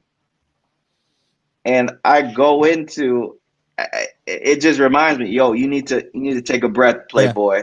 Yeah, you man. need to take a breath. Like you need some timeout time. That's what you need. I was gonna say, you need some. You found yourself in quite the S-word situation. Get up. You're being lazy. Get up. You're being lazy. Stop sitting down. Yes. Right. Stand. The stand goal is like what's really you gotta like. Oh, I turned that off, man. I don't want to hear that. Some of that is stuff, when I'm like, no, Right. Nope. Or Thank you. when you've been in a car all day and it pops up and it's like, congratulations for completing your move goal and for your stand goal and all this stuff. And I was like, I have been sitting for 8 hours and haven't moved the whole time. How did I stand? How did I walk? Like, how did I achieve? I mean, maybe it might be the position that you were like sitting in that car or whatever it is. Because like maybe if you sit like a little bit up, because I've noticed this when I'm on the couch, like it will recognize that like, oh, you stood, because I stood in like a way that like didn't make it feel like I was like a lazy bum. Or if your heart rate goes up above a certain amount for a bit and then comes back down, sometimes that gets read as a stand activity. If you're doing inappropriate things, or it's just not always accurate. I didn't say any of that, Michael. Down and... No idea what you're talking. Oh my God! You totally God. lost me there, man. You lost me there.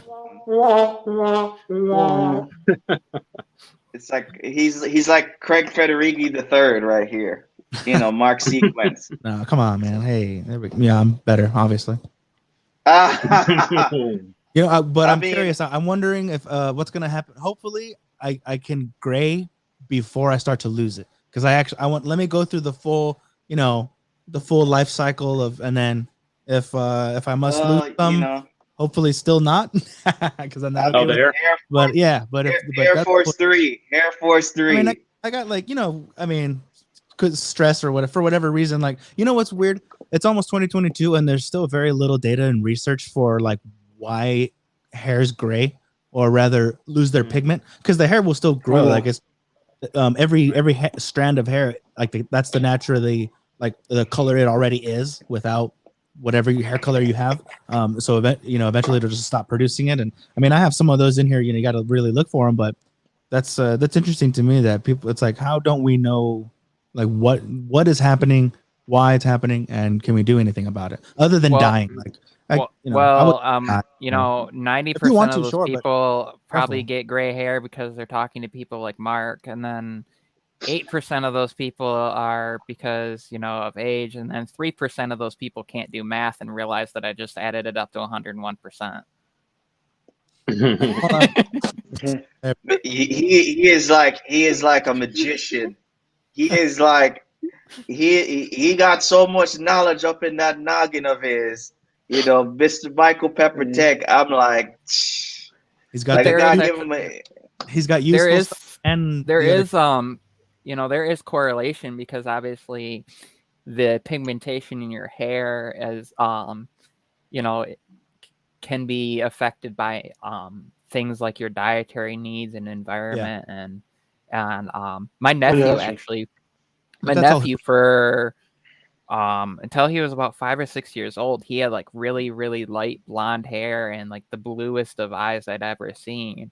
And that was me when I was that age. And then when they moved, all of a sudden his hair became more like a dirty blonde, and his eyes are now like a greenish color. And it's like, wow. I remember asking somebody about it, and they're like, yeah, your environment affects your, because your eye color and your eye color and your hair color are both controlled by the dominant recessive gene. At least so supposed to be, or that's how they start off as. Yeah. Then everything after that adds stress to it, changes to it. Right. I think stress can do it too. Yeah. It looks like I have, and I always thought I never had my hair longer than like a low cut fade. Maybe till I was 16, 17. Then my mom was like, "Oh, stop cutting your hair like that," because she would watch TV and like all the suspects of like, you know, they have like short buzz cut, you know, Mexicans with, you know, buzz cuts. And she's like, "Stop getting that haircut out." Like, you know, blah, blah, blah. I'm like, all right, fine, no more haircuts at all. Like, you know, the complete overcorrection. But then I'm like, what the heck? It's like kind of wavy. It's not straight. And like, is that a coil? And then I'm like, oh damn, like, you know, fast forward a few years, and I'm like, I would have never have thought, had I not rebelled and, you know, challenged authority, I would never have discovered that I can grow hair like this. But I forget what my original point was. Oh, the color. So it looks black, but if you really like, you know, outside sunlight and stuff, it's like the darkest. So apparently, and I looked into it. Apparently, there's no such thing as like black hair. It's just like the deepest tones of thick gray, brown, and those hues of like the earth. You know what I mean? Like amber, super dark amber and stuff like that. And it's like when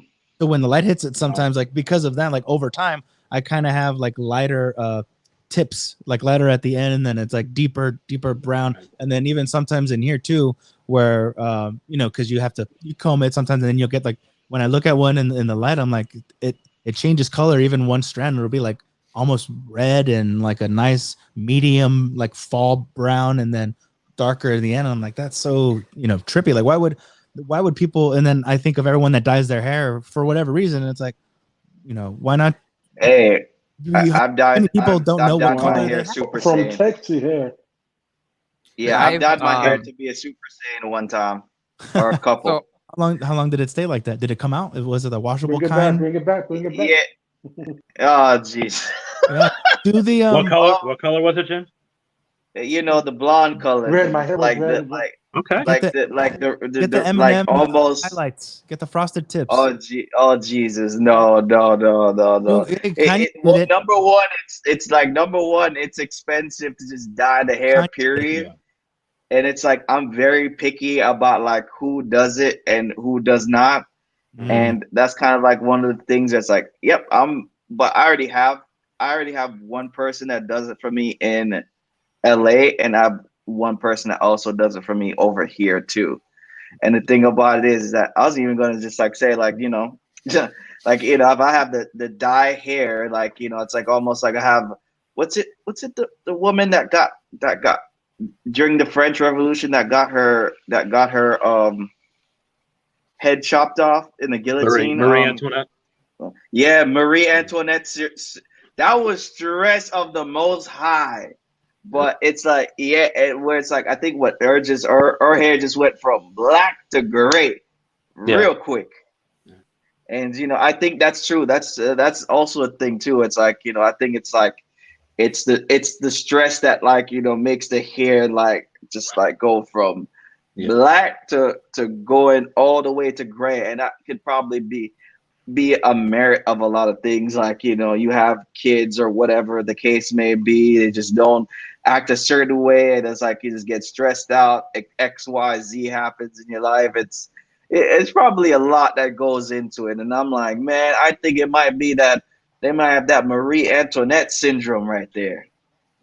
Hey, I was you guys, as far as like streaming and all that, do you, because I've mentioned before, like, because the iPad's kind of small, because I'm using it to like look at you guys and myself and all that. So I pull up over here on my laptop the stream that as we're broadcasting it, and I can see like who's watching or the comments, right? So, or how many people are watching rather.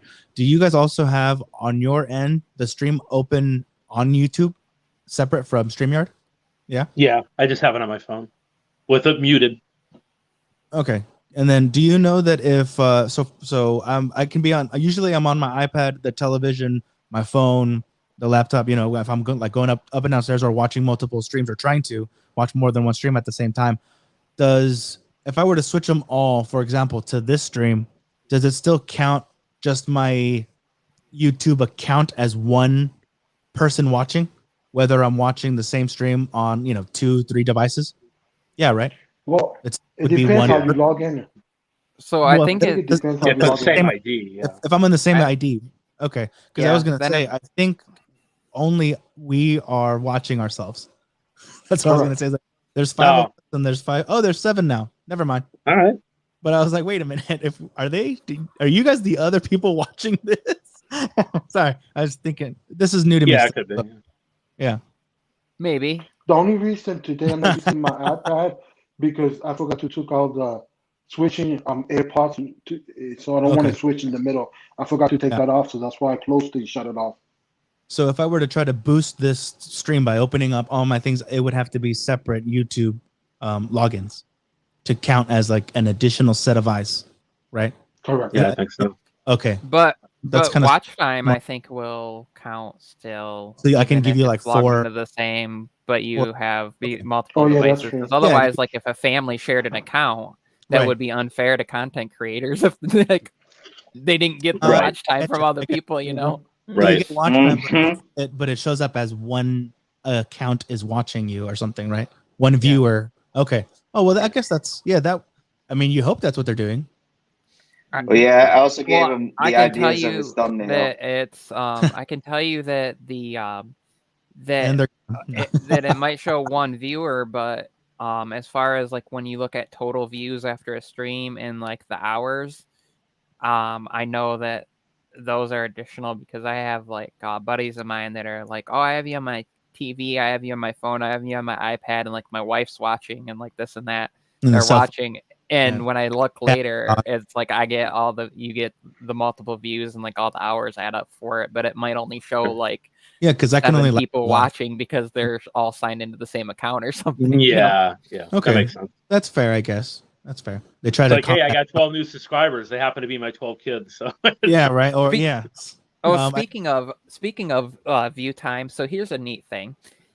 If somebody downloads your video even if they don't watch the whole thing, it counts as a complete watch time for the whole thing, as like 100% nice. So, watch time. Wow. So like if you all just like literally went in and downloaded this whole stream afterwards, it would be like 100% view for 2 hours for like every person that nice. And they wouldn't, because YouTube has no way of knowing if you've watched it or not, and I don't think they want to say, well, we're not going to count it unless you've watched it live or active on our website, because you know they're.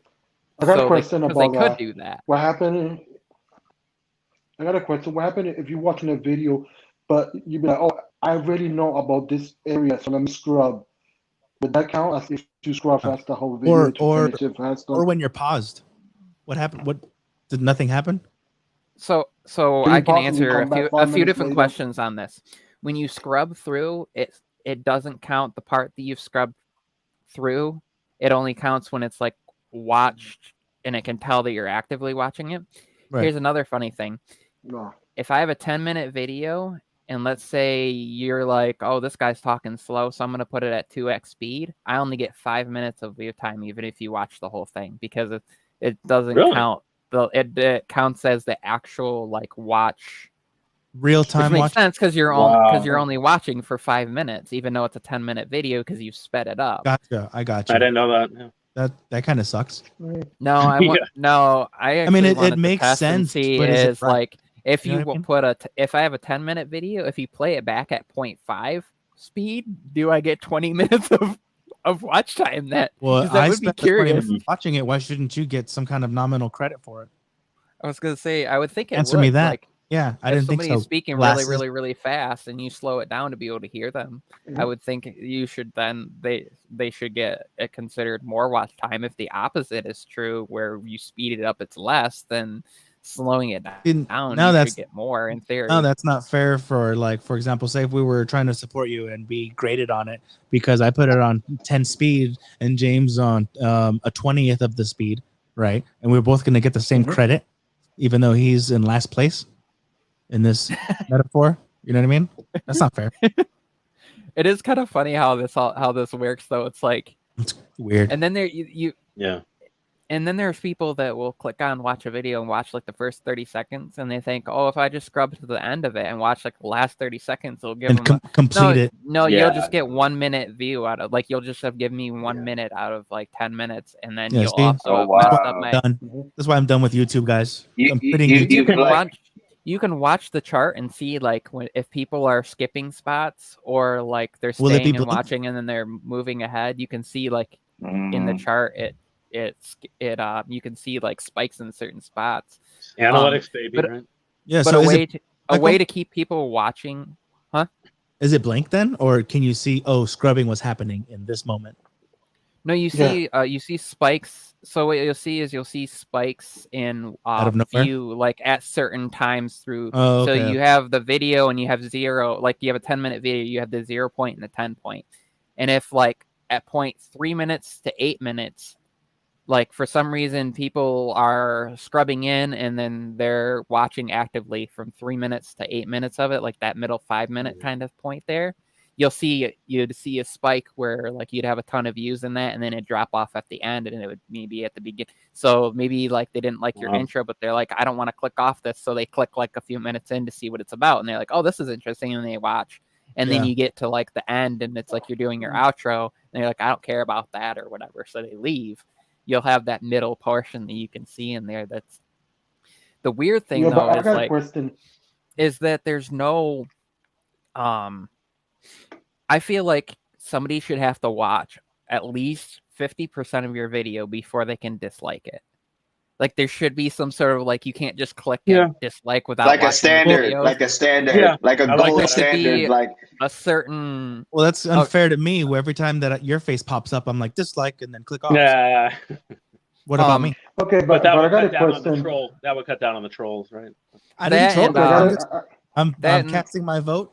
My opinion, my feelings. If you say you don't like my video, or I feel like I don't like your face, and it's in the video. A good way to promote interaction for YouTube if they really want people to interact with content creators. I guess so. Yeah, is if you like or dislike, you should have to tell why. Like there should be a commentary attached to it. Like I should have an option as a creator to be like, you need to tell me and then why you can decide the appropriate punishment, Michael, in your regime, right? Is that what I'm hearing? Accordingly. Yeah, but I got a question quick. What happened if you got chapters and you jump from the chapter, then you're not getting the whole time? So I guess it's actual watch time. Timestamps, yeah. There's a benefit to that though. So if somebody clicks on your video and let's say you have this really long video and it's like a thorough review on a device, like let's say for example, I go to do my Z Fold 3 video in like a couple weeks and I'm talking about like every aspect of it and I put that all together, right? So because what I'm going to be doing is I'm going to have separate videos, like one that covers the camera, I'm going to have like some tips and tricks, and I'm going to have like multitasking, and I'm going to have like Dex mode. I'm going to have all these things, right? And let's say then I create a longer video that's like a summary. It's not the length of all of those put together. It's not like an hour long or whatever, but it's maybe 15 minutes long, and I've done like summary blips of each. If you put chapters in there, what if somebody really they care about battery life, they care about like cameras and multitasking, but they don't care about like your tips and tricks because they've seen that from other people. They might just not watch the whole video if you start off at a point and you're talking about tips and tricks and they don't care about that. And they might just skip the whole video. If you put a chapter in there, they might only skip the first minute and a half, but watch like the last 8.5 minutes or 12.5 minutes. You know what? I've done that. I've done that with like people's channels to where it's like this long 30+ minute video. And it's like when they get into a certain meat and potato topic I like, that's the one I'll go to. Before, like, for whatever reason, I'll just click off the video. If you don't have chapters, then people will just leave because they don't know where to go to. How was what? Lewis? How the algorithm read that?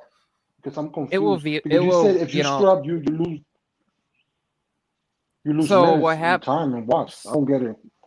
Yeah, so if somebody clicks on your video and then they skip to like, let's say the third chapter, and let's say that's like 3 minutes in, but they watch from 3 minutes to the end and you have a 10-minute video, then they have watched 7 minutes of it, and it would show 7 minutes of view time, and it would show 70% ROM, like average view time, and then if everybody's doing that. And then as far as retention, it would also show the same thing. And then in my chart, I could see, well, for some reason, everybody's skipping like the first minute and a half and then leaving at like a minute and a half before they end, or everybody's just skipping the first 3 minutes and watching the whole entire rest of the video. If you notice that, for example, like let's say I post a video, it's 10 minutes long, and I notice everybody is skipping a particular like first 2 chapters, and that's happening in like the first 12 hours, and I'm getting a bunch of views, I could literally just go into the YouTube edit tool and just trim the first 3 minutes out and save it. And then most likely then every view after that should get full retention and 100% view, because I have, 5,000 views, like let's say, that all were skipping that first 3 minutes in like the first few hours that it's posted. If you really want to bring in more views or retain it, just trim that off, and now you should have all of the views coming in watching the whole thing. I was gonna make a joke, but then it clicked in. When you're like gonna come up with something, you're like, wait, I didn't come up with that. I just did a recall. There's that thing where don't be afraid to just jump into your whatever you're talking about, and then give like a nice 20-30 second thing, and then boom, your intro or whatever, and then what's up, guys, this and that and this, and here, right? So you can have like that. I guess, what is it, a cold open?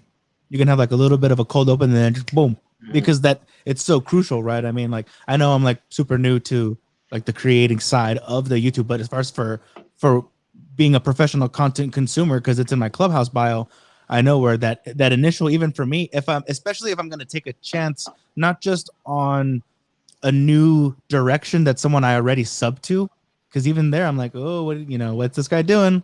Why are you this isn't what I know you for, or what I like you for, right? But it's a complete thing that, roll the dice on the algorithm, right? Where it's like, hey, if according to you, right, you're all-knowing artificial intelligence, whatever the hell math skills, according to you, I'm going to like this, I better like it. And then usually I've noticed that just because of undiagnosed ADD, right, allegedly, that boom, boom, boom, give me, now, give me something now. and then okay, I can kind of get an idea. Is this going to be worth my time? Yes or no? Because sometimes I can click off even on that little intro, even if it's just a Michael Pepper Tech, blah blah blah, boom, and then even if I just cut right back to you, that gives me that moment of like, are we staying? Are we going? We can stay, or we can go. Are we staying? Okay, we'll stay. I've stopped doing any of those. I've stopped doing the. For a while, I was doing like a bumper. I was doing like the hello and welcome to Michael Pepper Tech. Today, I'm going to talk to you about the Z Fold 3, and then it cuts to like Michael Pepper Tech, like the text scrolling across with like a sound, and then it comes back, and I go. So first off, I went from just like and so I cut that part out. So now it would be like hello. And my name is Michael, and today we're going to talk about the Z Fold 3, and then get to the explosions. And then like top down maybe to like if I'm showing some stuff, cut right from one to the next, and like no introduction to the channel. Yeah, you need my name. You know what channel you're on because you're watching my channel. So like that's the. And you don't really know, yes and no. I don't need to be redundant on it because like if I come in, and true is autoplay on a television. Autoplay on my television. It'll just, you're in the video already. I'm like, whoa, what happened? That's true. Like, but like I don't need the majority to say of time. Like I can say hi, hey, this is my name is hello and welcome to Michael Pepper Tech. Ooh, get to the leaks and rumors. Or boo. Boo, whatever your name. No, but I think what he's I think what. Yeah, and not rehashing specs and all that crap, right? So kind of the solution, you mean I think, regurgitating? Don't regurgitate stuff that I can find. Yeah, exactly. And speaking of what you're saying, Mark, and what Lewis is saying, and feeding what Michael's saying is like, you can always just chop it up into different videos, right? You don't have to make a 20-minute video talking about every single aspect. Why not make, and Lewis, you've talked about this a lot, you can get 3 or 4 videos out of one product, right? Mm-hmm. You have your unboxing, you have your first impressions, right? Then you have, whatever test, and then you have the full review. But you can just break it up. Why that's not? really good. Otherwise known as it's like you can milk it, guys. Yeah, milk the cow. Yeah, well, that's what it is. No, that's not bad. But it's a good thing, right? No, it's if it's all there, why would I want to chug a gallon of milk in 20 minutes? Exactly. You can have 3 7-minute videos that'll hold people's attention more. Yes. Even if you post all of the videos in the same day, it's up to me now whether I want to be force-fed this or in one sitting, in one YouTube go. Mm-hmm. I'm like, oh, that was like if you can tie them all together for like a device, right? Same device, but if it's a little too not different, but if it's different enough that like, okay, maybe the person I guess what is it? It's casting a wide net because of, like if I want to know what you really think of it after X amount of time, then maybe it wouldn't be for me to be like, okay, where in this 20-minute, maybe the end, I'm guessing, where is this, or looking at the timestamp. I just want to see kind of like what's the recommendation here for Michael Pepper Tech on the Z Fold, whatever it is, rather than the other person who's like, oh wow, he has a broken down separate video, or someone who's mindlessly, I guess, I've seen people. Yeah, and they also they do like 5 videos on every product they get every time. And then what they do is they take those 5 videos and all they do is they drop off their they trim off their intro and outro parts of it and they put them all together for their full length review, and then they put chapters in there. Yeah, that's not really good. But the clever thing about that is you still have all the individuals. So if you want to know just an individual aspect of it, and if you want all of it together and want to look for just one video of it, they've given you that. And then so you have both. And yeah, it could seem like a lazy way of doing things, but it's like, if you're probably just going to repeat that same information anyway. So like, I don't care if you're going to go in and do that. Like if you have 5-minute videos, one covers photo, one covers like battery life, one's covering performance, one covering like tips and tricks, and then one is like durability or something, like durability tests. You know what really? And then you put those all together, and it ends up being a 15-minute video because you can trim like a minute off from each of them. You can do playlists. You can also do and then there's chapters in there. You can give people options of how they view it. Do they view it all together as like I want to know everything all together, or do You I can want do- just one aspect? And You can do I that don't need those to 5 videos, find the right upload them chapter. into the same playlist, with other stuff in there Right. that will Right. play at least in order. Don't do, that back and forth stuff. I don't know. Mhm. Well, look I at also- look at what someone like Sneed does. I don't know if he's still in the room. Yeah, I know he was in here earlier for a bit. Some people might have a problem with what. So I don't know if you guys know. If you follow his channel, he's terrific. By the way, you should. And people in the chat. But he, one thing he does is he'll take a live stream of his podcast, right, and he'll break that up into videos. If you didn't have the time to sit there through an hour or whatever, right, for him going off of, about he's so knowledgeable about all the telecom, AT&T, Verizon, T-Mobile, whatever, right? But if you didn't have the time, if you missed it, we're all so pressed for time. Everything wants our attention all the time. Some people just don't have the attention span, and some people have it, but they don't have the time, right? So he'll take that and he'll break it up into separate videos and just put it out there, like 5-7 minute video piece of segment A, segment B. He won't call it that, but if you saw the stream, it's a little bit, you might say it's a little bit remedial or redundant, but if you haven't seen it, then it's all new to you, right? And it's much more it's more convenient and bite-sized, so you're not getting this massive thing info dump all at once, so you may not have the time for it, right? Yeah, because we're Indubitably. competing because of time. Yeah, it's true. Yeah, but what really grinds my gears is this. If you guys have seen them, this Mike guy, I think he goes by Tech 702. I'll just leave it there. I'll just leave it at that. Yeah, he's a strange guy. He's a strange dude. He might be around here somewhere, though. It might be lurking in the cut. You never know. And you know what? So- who would notice? Who would notice? Gentlemen, I'm going to ask About to one wrap up? question. Yeah, All right, let's do it. we're gonna we're gonna signal. We're gonna land the plane this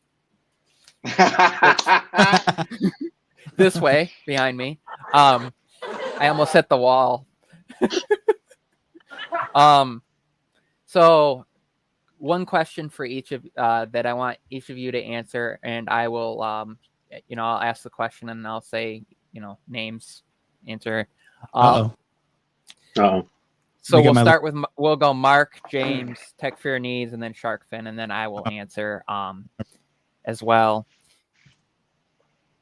It doesn't have to be something that you are necessarily going to buy, but one product that you're looking forward to coming out between now and the end of the year, whether you're going to buy it or not.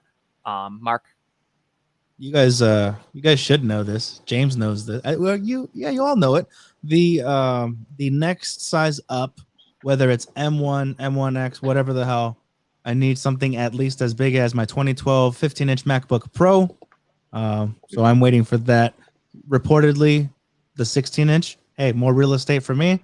That's perfect for my use case for DJing and what have. Eventually, this, if I'm really going to take a swing at this, at editing videos and stuff like that, the more real estate, the better. And whether it's a 16-inch laptop or a 13-inch laptop, a laptop's a laptop. To me, that's portable. So why wouldn't I want to get the bigger stuff for my use case specifically? What's a few more ounces or like another pound in weight? Like, it's okay. Like, it's going to make me stronger, right? So that's what I'm waiting for. That could be, it's probably not going to be much bigger than if you look at like the current 13-inch MacBook Airs and stuff.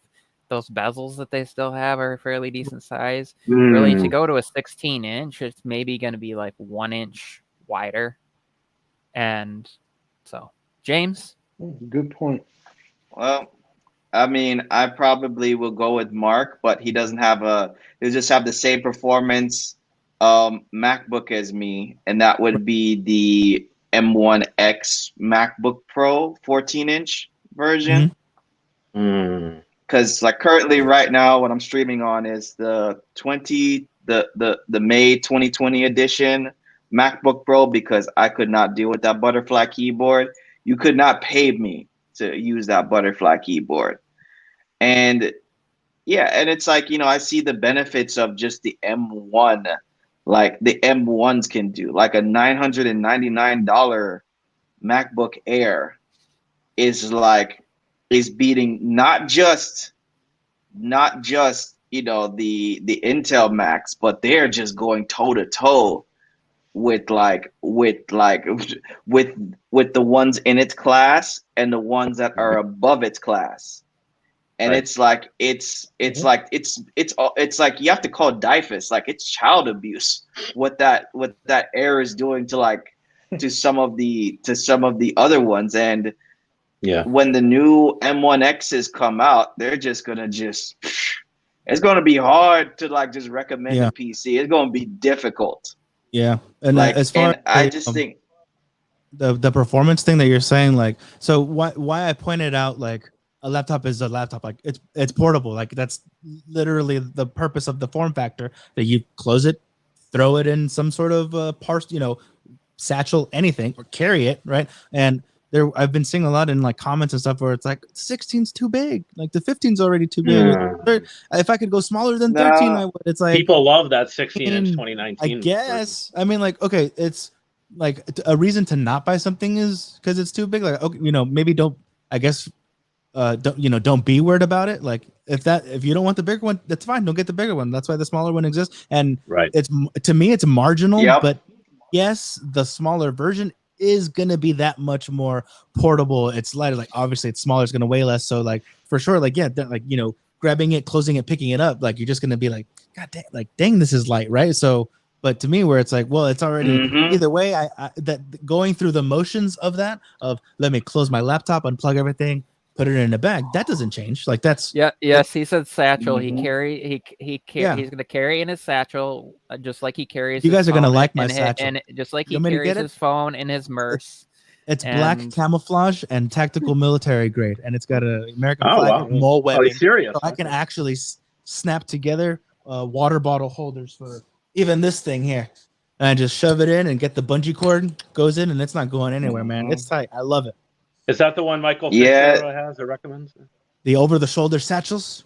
I think it's as big as the iPad I'm talking to you guys on. So I fold it, drop it in. I could even a little platform, because I still keep the box that the Magic Keyboard comes in, because it's a nice little. It's really thin. If you guys are familiar with the Magic Keyboard, it's top heavy.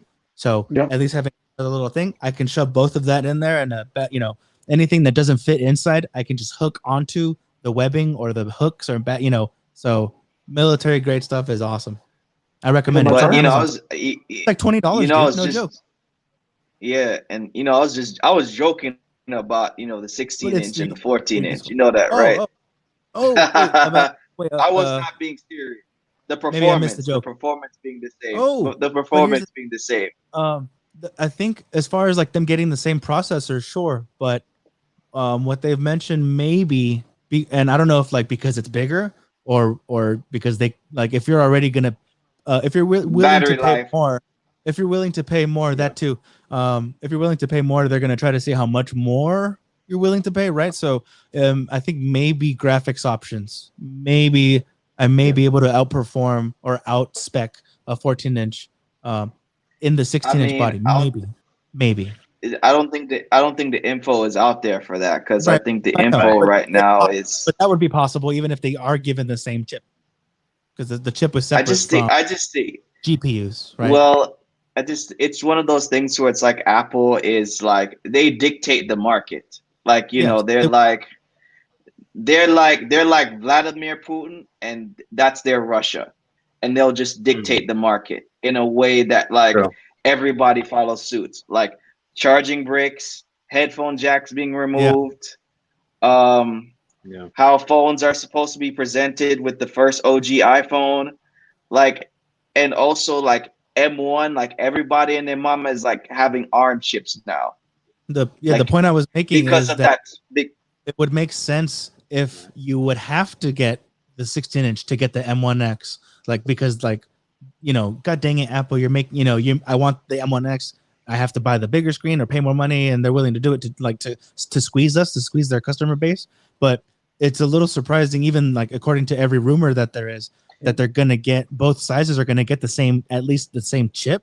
That's already like impressive, and that's like, if that happens, that'll be really neat. But I think maybe they're hoping to get you right, how like that's how they get you type strategy of maybe GPU performance, or maybe I can get an extra terabyte. Oh wow, welcome to my stream, I think guys. the terabyte. We lost our I think the terabyte.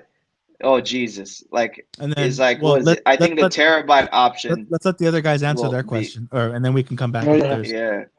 what Yeah, For product me, so I are want you guys looking for? Who was I the forget the Mac Mini, crew. whatever, I'm whatever's new confused the now. Mac Mini. I'm looking for whatever's new Mac Mini. That's what I'm getting.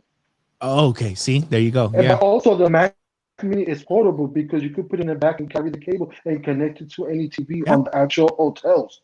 So you're not losing on the portability as to the laptop. yeah. Just And if it has the you gotta if carry a it has portable the keyboard, but and stuff HDMI, like you that. can plug But it into any television. Yeah, there you go. Sharkfin. But They just had a Mac Mini though, didn't they, Lewis? yeah, So but you're the saying new one, whatever. they're gonna Yeah, upgrade it for the, this year? the Okay.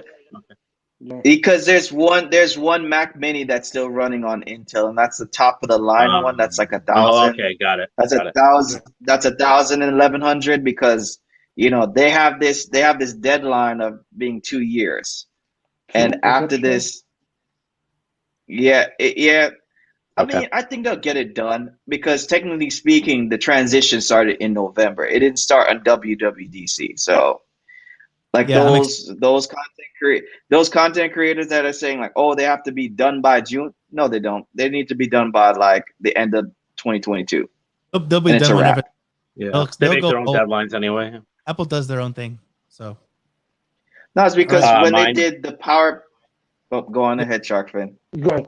Oh no, finish it. I'll No, I was like saying that like when they did Power last- PC to Intel, yeah, that Oh, they- took like under 2 they beat years. It took Yeah. they beat it by like I feel like they like should they beat it, they too. beat the I see punch. two of you, Michael.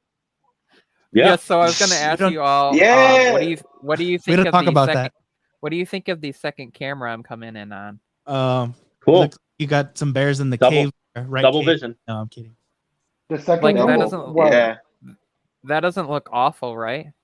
No, No. Too low for but my the liking. top one's a little better just for the Yeah. lighting. You want to Yeah. know what Yeah. camera that is?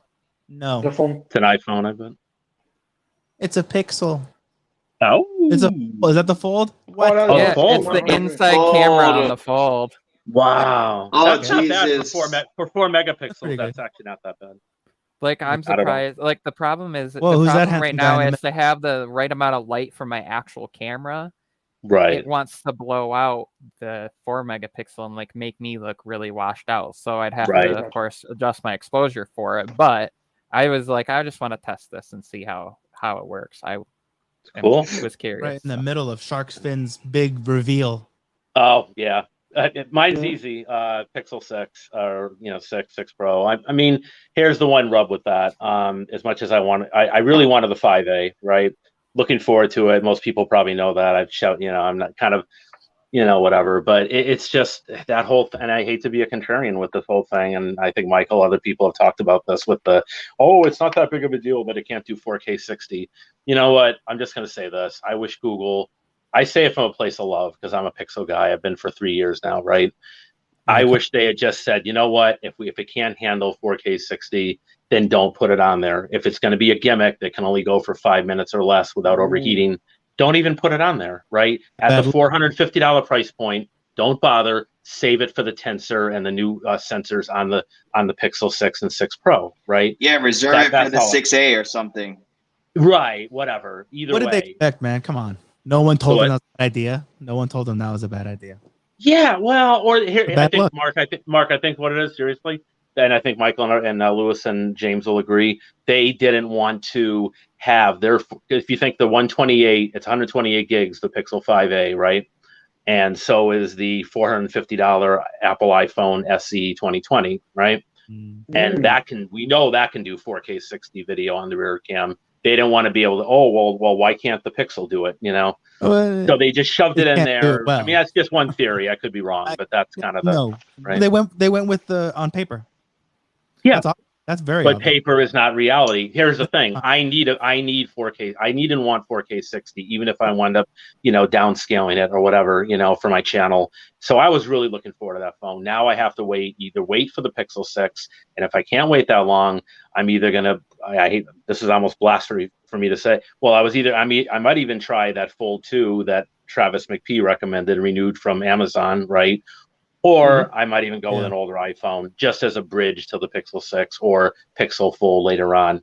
But I'm sorry, but the 5A is just not. I know Barry's made a video on and other people, and I'm going to take the contrarian view. I just wish they hadn't bothered with it if they weren't going to make it better quality. So, Michael, you might disagree with me. I know you have the Pixel 5A. I'm surprised it wasn't. I'm surprised it wasn't that big of a deal. I'm like 4K 60 frames. I'm like I doubt it. Like the people that buy that phone will capitalize on that feature. It's just one of those things where it's like.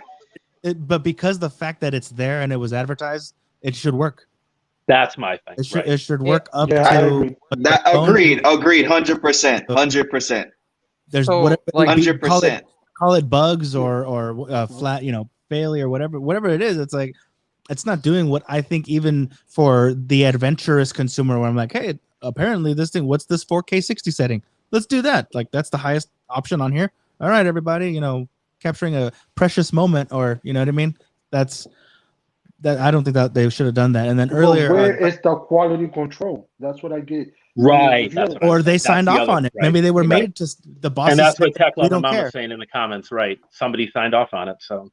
Yeah, or they're like, it's who cares? It's good enough. Oh, well, get fired. Don't worry about it. The guys upstairs know what they're doing. We want this on this. Yeah. Put it on this phone. Blah blah blah blah blah. Right, and then so you have to, if you were to have to settle, what you really don't want to do is you would be essentially shooting yourself and your channel in the foot by getting this phone that is gonna give you a minute, maybe 2 minutes of exactly. use that's in my bursts, problem with it. And that's gonna ruin. Other than that, I think it's a great device. But that's a problem for me as someone who's a budding content creator. I want better quality than what is being offered, and I feel like they let me down a little bit. And I'm not a Google hater or troll. I'm a Google Pixel fan, and they feel like they've not. I'm not taking it personally. Don't get me wrong, but I'm not trying to over dramatize it. But I'm just a little bit perturbed by it to the point where you know what? I think I'm going to hold off and wait for the Pixel 6 or get something in the meantime, because it's just not. I don't think it's going to work for me ultimately. But you got to do it better. What about you paying? So if you pay the money and they advertise something, you expect you have it. Exactly.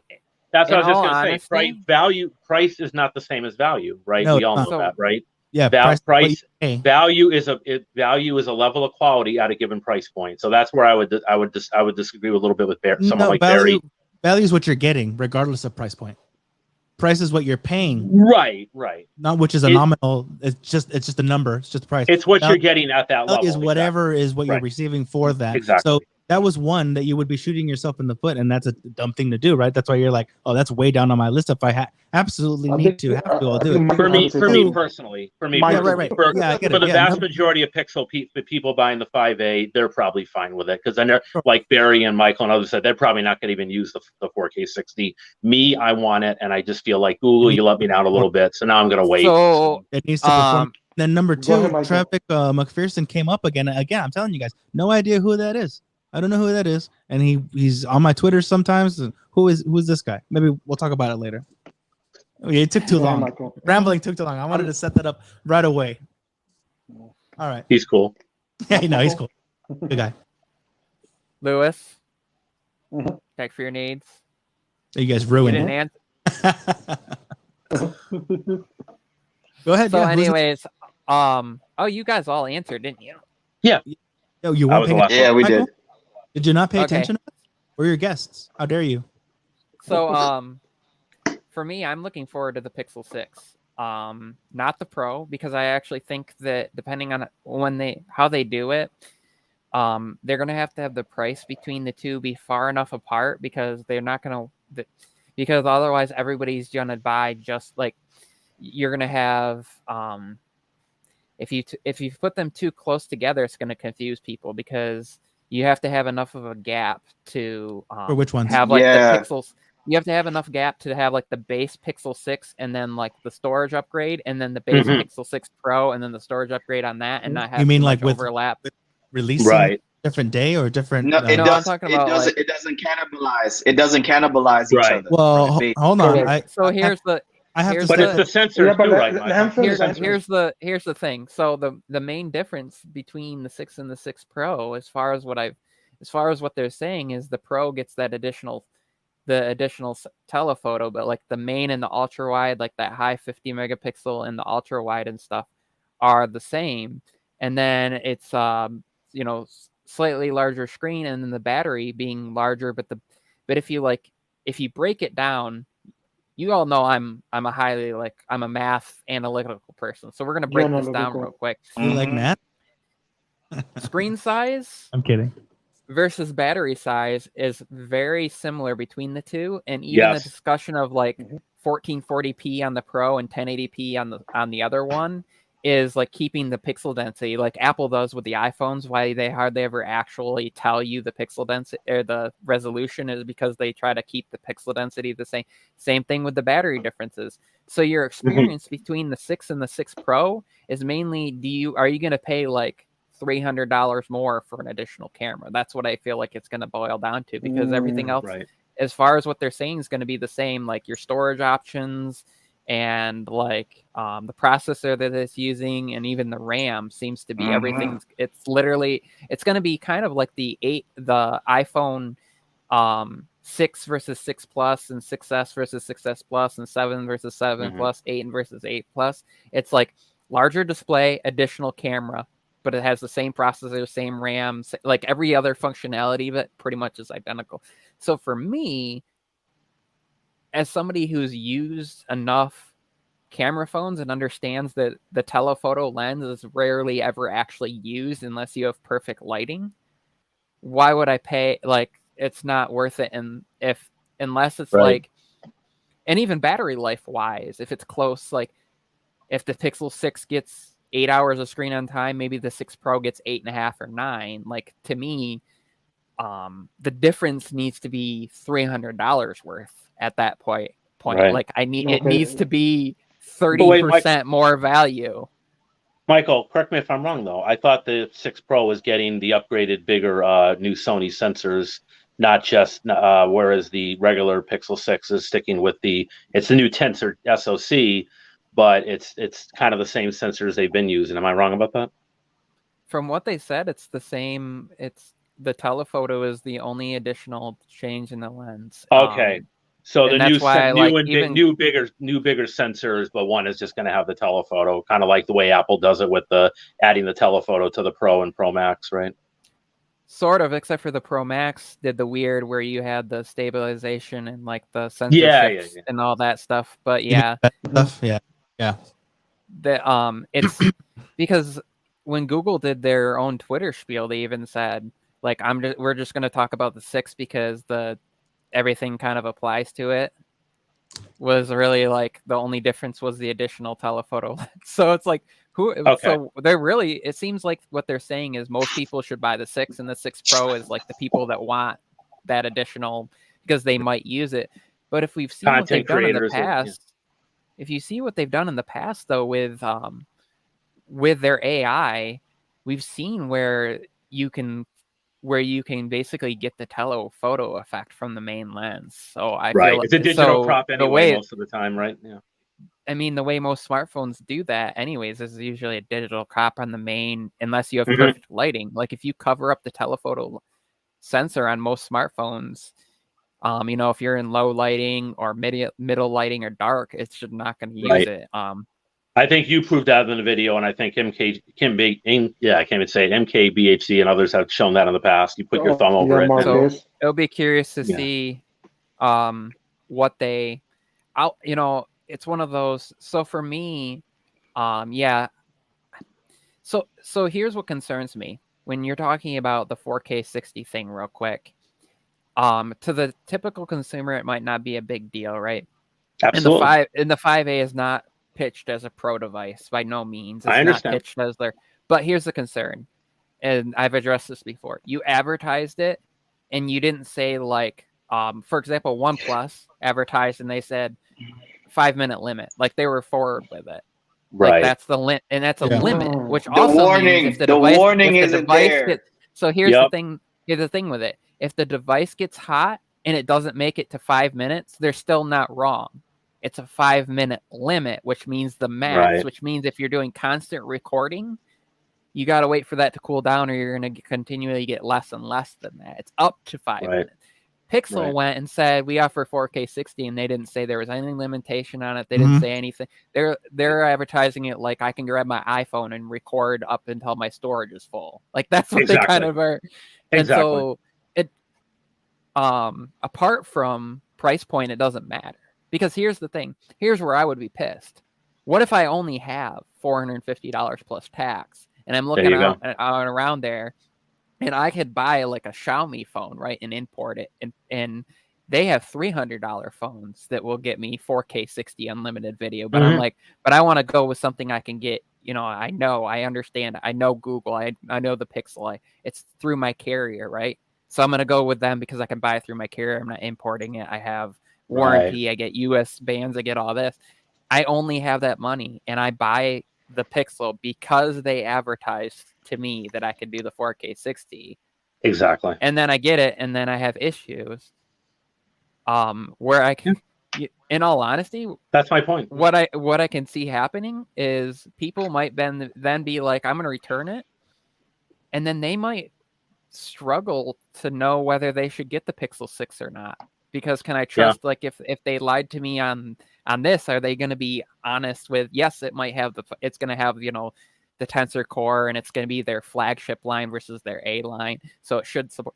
But they told me that their A line should support it too, and it didn't. So like, when you break somebody's trust, that's a huge thing to gain back, and Apple could take advantage of that huge. Like, absolutely. Like if they wanted to, it doesn't actually take Apple long. If they decided they wanted to develop a new product to actually make it happen, they could quite literally have seen the Pixel 5a and been like, you know what, we weren't planning on doing a cheaper iPhone, but we're going to drop a new SE, and quite literally drop an SE at 450, 128 gigs, newer processor, better battery. Like, they could quite literally drop a competitor in there and there it is. Be like, we weren't going to do it, but Google failed at it, and so we're going to do this now. Like, if they wanted to, they could. You have an open hole here, and Google and Google can't mess up. Google cannot mess up. They can't afford to lose people. That's definitely true. 2018. You really said that on the air. 4.7 million Google Pixels were sold in 2018. That's all. Wow. Between then and 2020, they dropped down to 800,000. Wow. Yeah, that's true. I read the Pixel 5 sold 800. They sold 800,000 Pixel 5s. That's all? I thought it was more than that. About 1/8. You're talking about 12.5. You're talking like 87.5% drop in numbers over those years. And you want to know why that happened? iPhone. What devices came out in those years? What devices have come out? Wait, which years? Between 2018 and 2020. The 10 and 10s, and I think the 11 also was that year. No, the 11 was 2019. The 11 came out and too far? had night mode and had and was competitive with the Google Pixel and was shown to actually beat it out in like the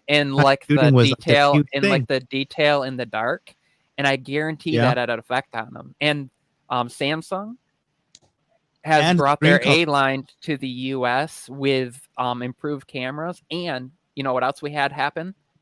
The S20 FE happened. Yes. So all these other companies came in and they showed like, hey, we can do computational photography that competes with the Pixel, and in some instances beats it out. And then we also have, already have really good video. So like Google needs to, like, unfortunately, I mean, I could say something right now and it would piss off a bunch of people, but I predict that the Pixel dies. What do you mean? If Google does not step up with the Pixel 6 and 6 Pro, I predict that might be the last time we see a Pixel. What would be this thing that you could say? Wow. That's a bold statement.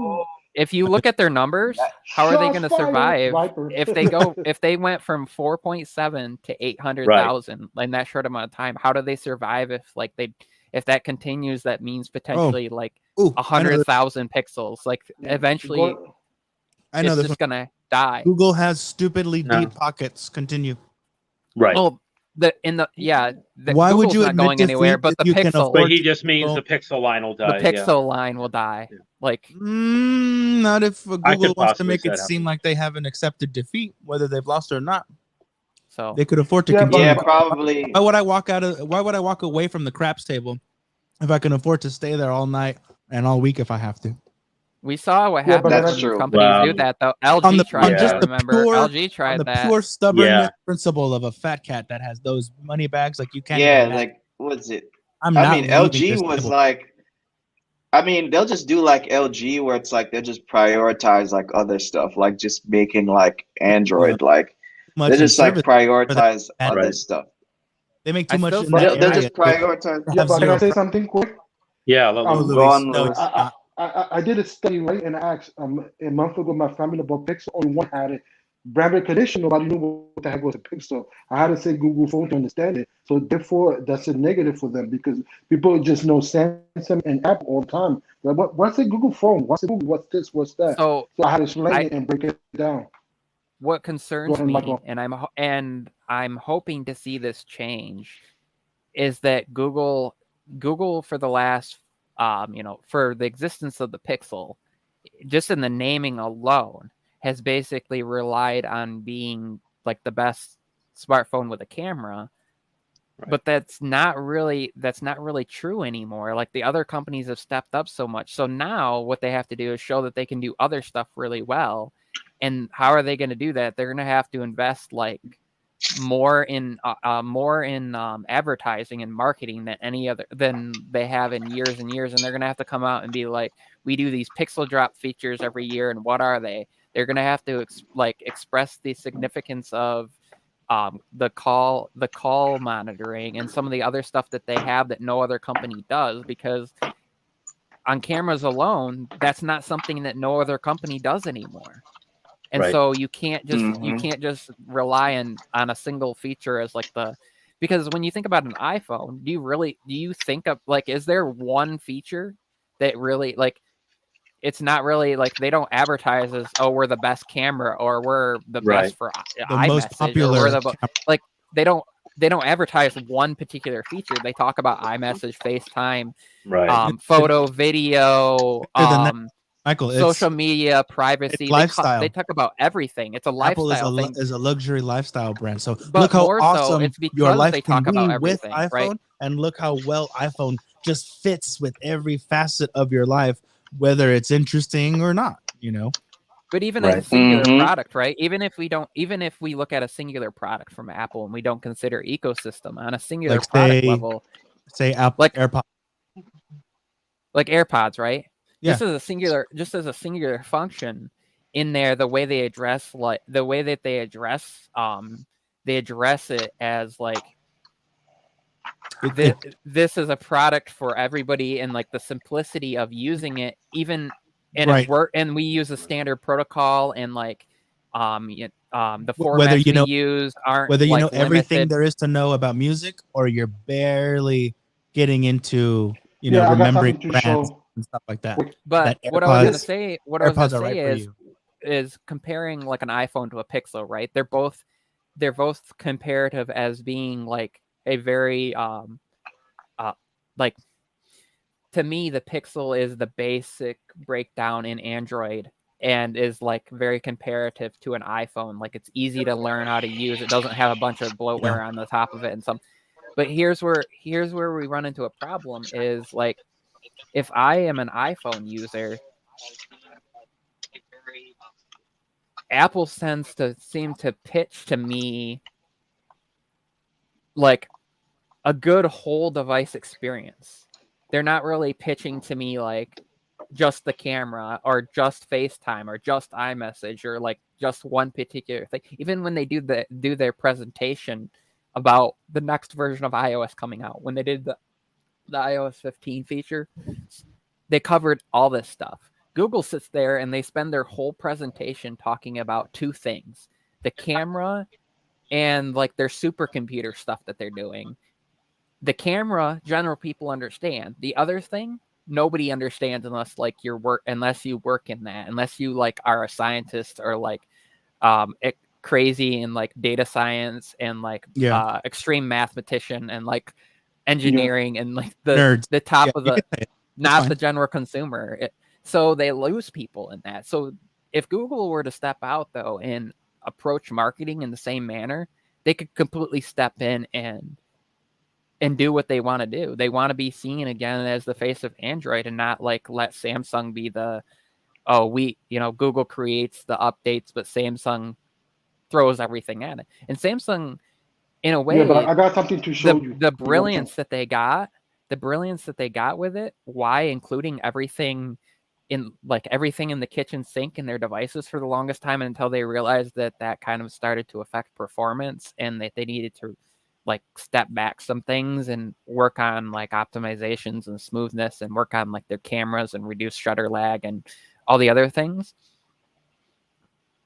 was what drew people to them, because there wasn't by including everything, it means like any person out there can grab a Samsung device and it's for them. Like there's all the different price points, there's all the different features, there's all the different cameras, there's all the different like form factors, there's all the different but Google needs to focus on the idea of like they can't just be known as the camera gurus anymore, because then they're only going to get Pixel fans. They're only going to get people that already are buying the device. They're not going to get they're not going to get new users. People are newer. Yeah. Like newer can customers. I say something quick? Go on. I'm going to show you this. This is from the camera, right? From the iPhone XR. Just the XR. Look how clear is that? Just a XR. Competing with Google. I want to just highlight them. So yeah, hold on. That's what I I'm want to saying. highlight him. Okay. Yeah, make him the main guy. Why is it not doing? Oh, hold on. There we go. You see like how good is that picture? Very clear. Yep. And people will Google. That's my cousin, by the way. I hope she don't kill me, but I'm just saying that the lowest phone. Just blur her iPhone face XR, after. It's competing. You know what I mean? It's competing. So I'm not worried. I don't. She's not online. I just think that where you see the reason that people say, well, the reason that in the US, it's Samsung and Apple is because of marketing and that, sort of. But it wouldn't be hard to compete against that and change that. Like Google just literally has to step up and be like, hey, these are the other reasons why you get one of our devices, and like the other actual like day-to-day life changing features as far as like you need to help somebody. Google Assistant, like I think when people think Google Assistant, they think like we're going to turn on our lights or we're going to ask it the weather, but Google doesn't really promote the idea of like somebody's not feeling well and maybe like you ask Google like what are the symptoms of such and such, and it pops up, and then like, do you need to take the person to the hospital?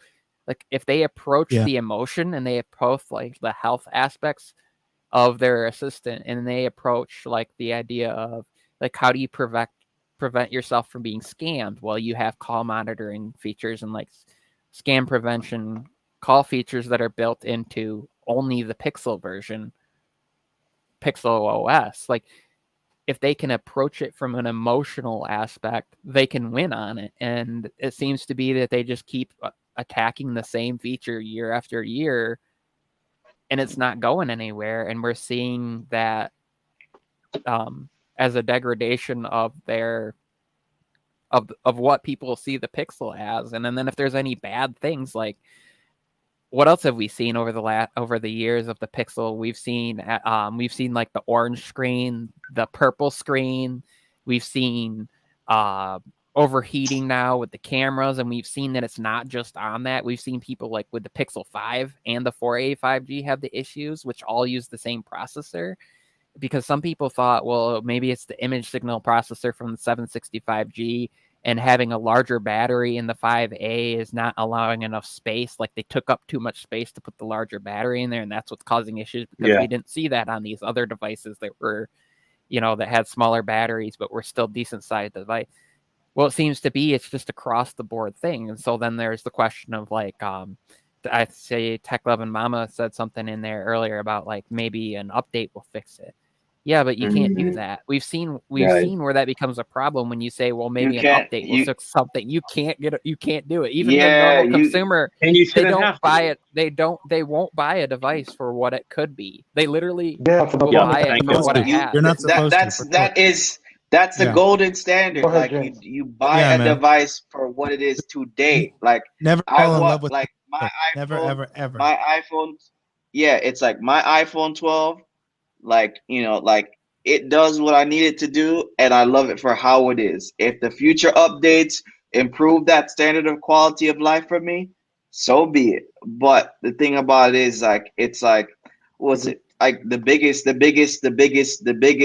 detriment was with the M1 iPad Pro because everybody just got so hyped up because they heard about Right. M1 through the Max and everything, and then when the iPad got it, it had those expectations already on it before even it got into people's hands. It was overhyped. Like Yeah. before it even got into people's hands, they're like, it's not even for me. It's like it's way too powerful for what it is, and that could be like, but it's like people didn't appreciate it for what it is because it's Right. not for you upgraders. Because I saw, I was like listening to Viper stream last night where he's just like talking about this, where it's like, I think him, Shelly Saves the Day, like there's all talking about it, where it's like people it's like we have this culture where it's like every year we need to upgrade. Like you didn't see me say like the iPhone 13 Pro, like I did not say it because it's like